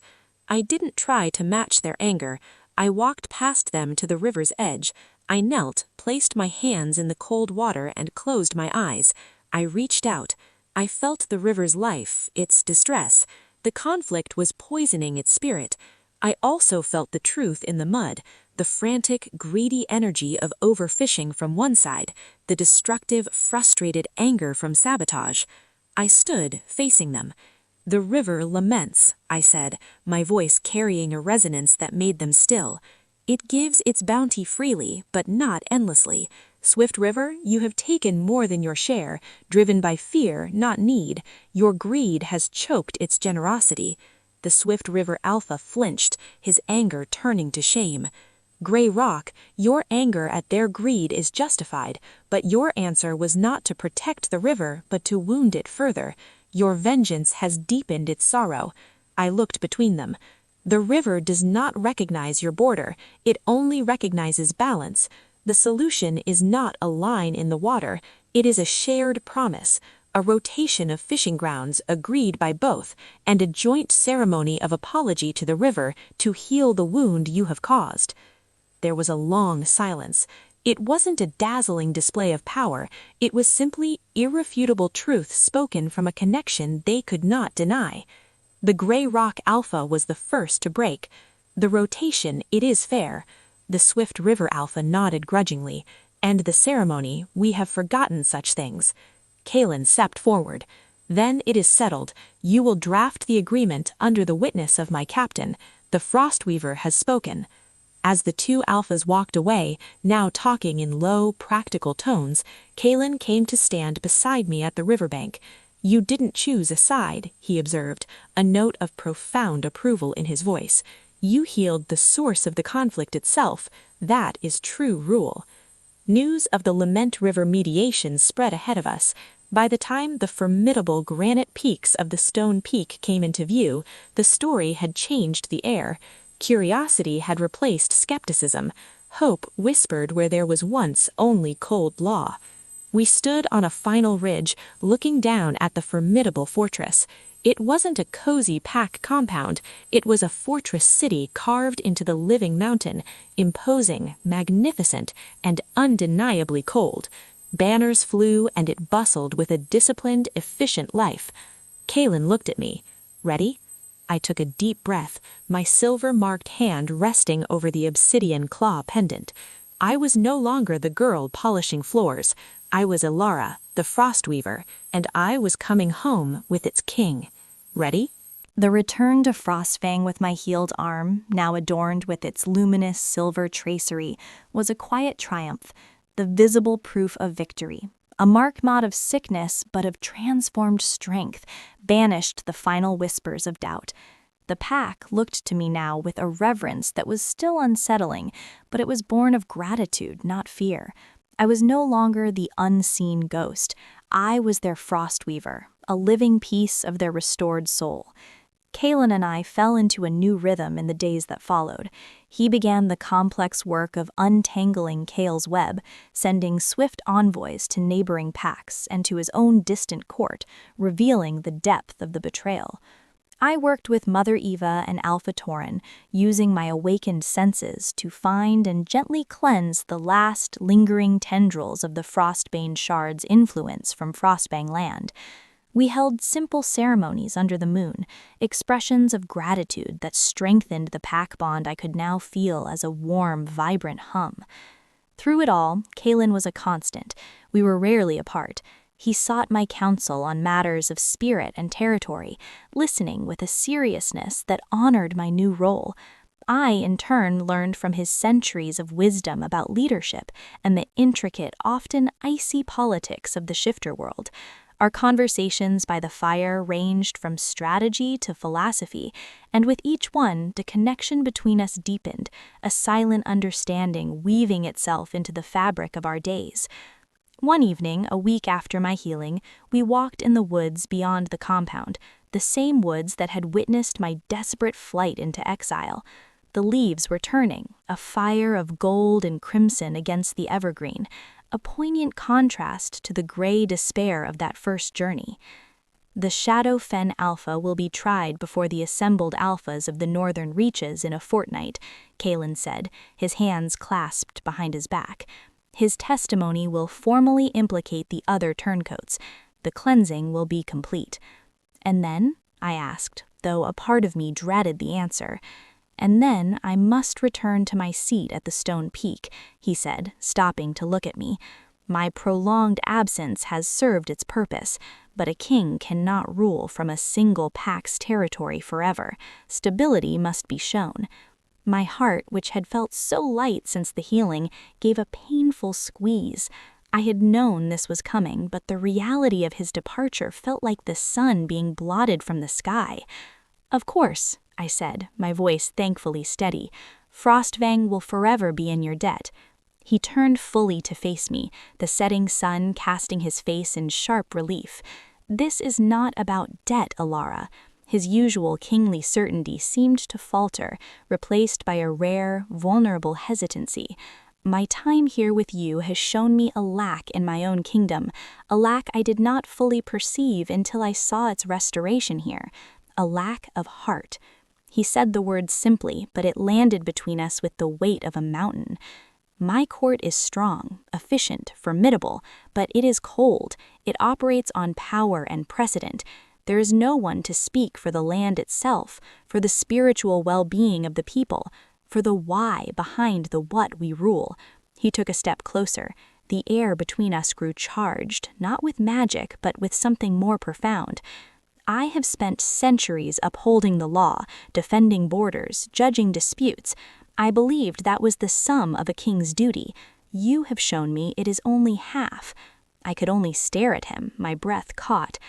I do not want to return to the stone peak as I left it, he continued, his gaze holding mine, fierce and sincere. I want to return with its heart, with a voice that remembers the old songs, with a presence that can heal as well as defend. He paused, the next words hanging in the crisp autumn air. I want to return with you, Alara. The world tilted. As what? An advisor? A guest? As my equal, he said, the words clear and deliberate. As my partner, not as a queen in the traditional sense of subjugation, but as a co-ruler, the Frostweaver to balance the king, the heart to guide the fist, the spirit to animate the law. It was an offer so vast, so revolutionary, it stole my speech. To rule, not just a pack, but an entire kingdom of territories, to stand beside him, not behind him. You would share your throne? I finally managed. I would complete it, he corrected. A throne built only on power is a lonely, fragile thing. I see that now. With you, it becomes a seat of true authority, the authority that comes from representing all of what we are. He reached out, not to take my hand, but to gently touch the silver tracery on my arm, his fingertips warm. This is not a mark of what you overcame. It is a map of what you are, a bridge between light and shadow. That is what the world needs, what I need. The vulnerability in his eyes, the sheer magnitude of his trust was more disarming than any declaration. This was a recognition of my soul's purpose and an invitation to fulfill it at his side. I don't know the ways of a court, I whispered. You know the ways of truth. You know the ways of healing. The rest can be learned. The court will adapt to you, not you to it. This I will ensure. He finally took my hand, his grip firm. This is not a command, Alara. It is a question, the most important question I will ever ask. Will you come with me? Will you help me build a kingdom worthy of its people and of the legacy you carry? I looked at our joined hands, at the silver marks that shimmered in the fading light. I thought of my mother, of her healing work. I thought of the pack here, finally whole. I thought of the vast, cold court at the stone peak and the lonely king who had left it to follow a banished Omega because he sensed a truth others had missed. He saw me, not just the Frostweaver, but Alara, and he was offering me a chance to see the world and to help him change it. The fear was there, a cold flutter, but it was drowned by a rising tide of certainty, of rightness. This was the next step on the path that began in this very forest. I lifted my eyes to his, my voice clear and sure as the coming moon. Yes, Kaelin, I will come with you. In the quiet of the autumn woods, with no fanfare or formal vow, the exiled Omega and the following king forged a new covenant. The journey to the stone peak would not just be a change of location, it would be the beginning of a new legend. The news that the Frostweaver heir would accompany the Alpha King to the Stone Peak as his co-ruler sent ripples through the northern reaches. It was unprecedented, revolutionary, and in the wake of the revealed treachery and the tangible healing of Frostfang, it was met not with dissent, but with a sense of momentous, hopeful awe. The fortnight before our departure was a whirlwind. I spent my days with Mother Iva, learning deeper lore, meditations to connect with distant ley lines, the meanings of celestial patterns on pack health, ancient rites for blessing and mourning. It was an accelerated education in my own inheritance. My nights were spent with Kaelin, but not in the way of ballads. We sat with maps and scrolls.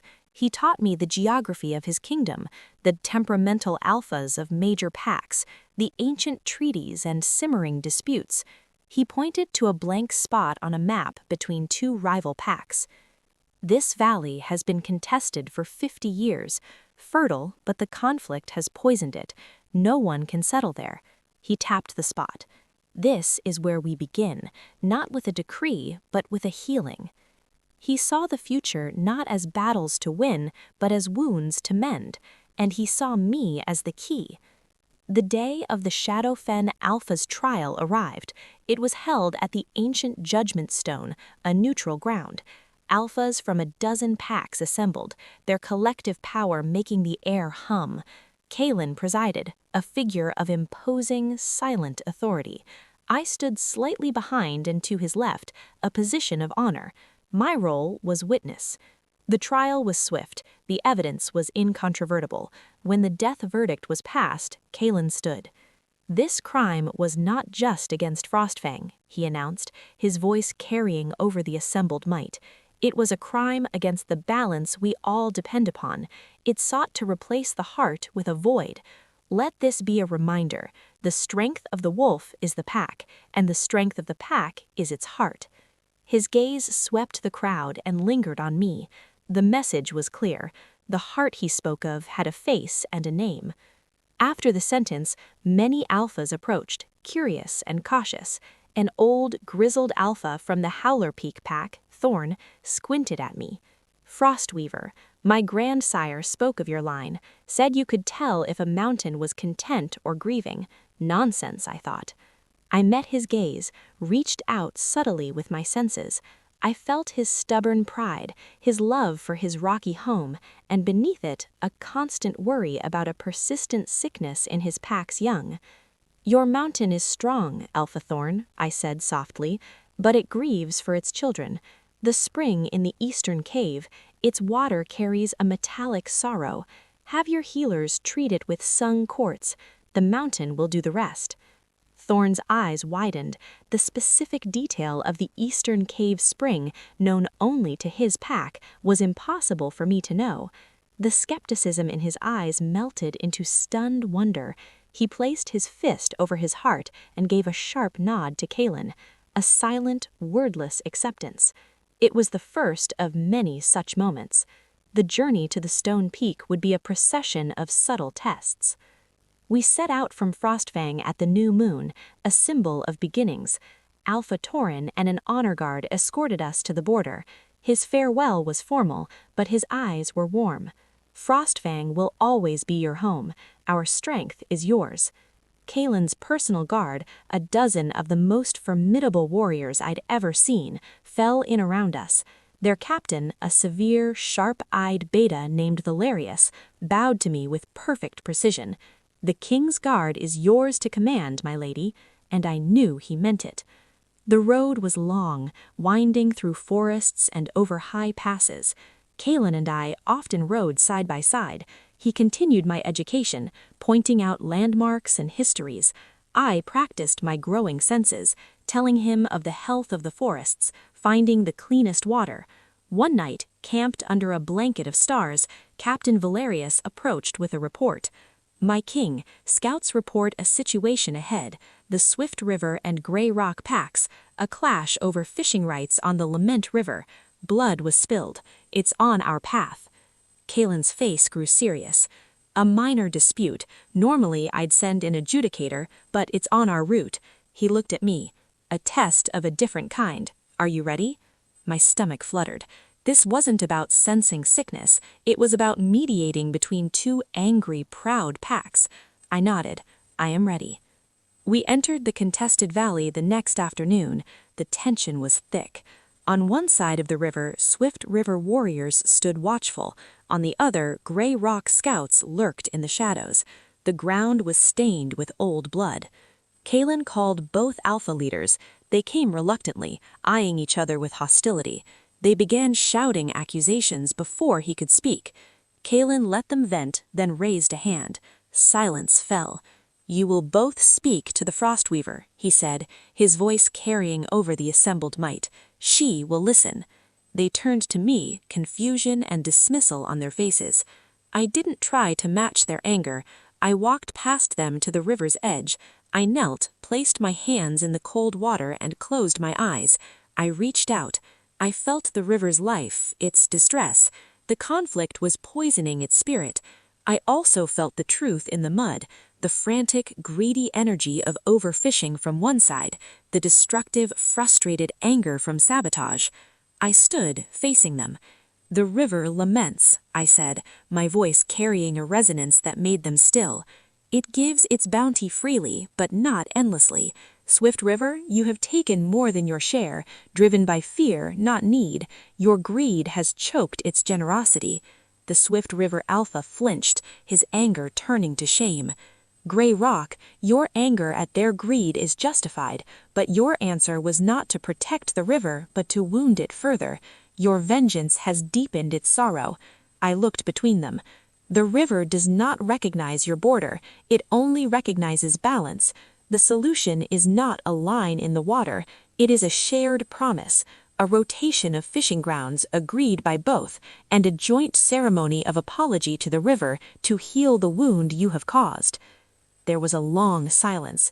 It wasn't a dazzling display of power, it was simply irrefutable truth spoken from a connection they could not deny.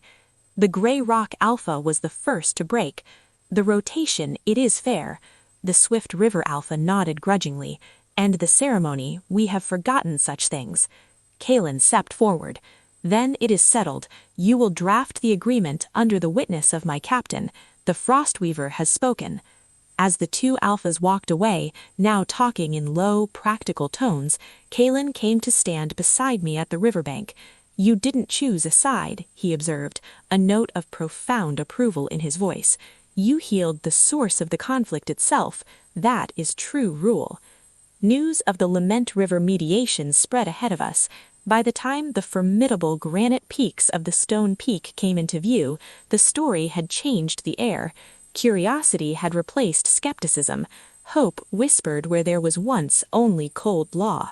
We stood on a final ridge, looking down at the formidable fortress. It wasn't a cozy pack compound, it was a fortress city carved into the living mountain, imposing, magnificent, and undeniably cold. Banners flew and it bustled with a disciplined, efficient life. Kalen looked at me. "Ready?" I took a deep breath, my silver-marked hand resting over the obsidian claw pendant. I was no longer the girl polishing floors. I was Ilara, the Frostweaver, and I was coming home with its king. Ready? To feel it again. He took my hand, his thumb stroking the silver tracery. "It is only the beginning, and we will face it," I said, "together." In the distance, a lone wolf howled a song of joy. It was answered by another and another, until a symphony of unity echoed through the starlit peaks. The exiled Omega was gone. The following king had found his purpose, and together, under the crown of moon and star, they would reign over an era of remembered strength, a kingdom with a heart that beat, strong and sure, for all.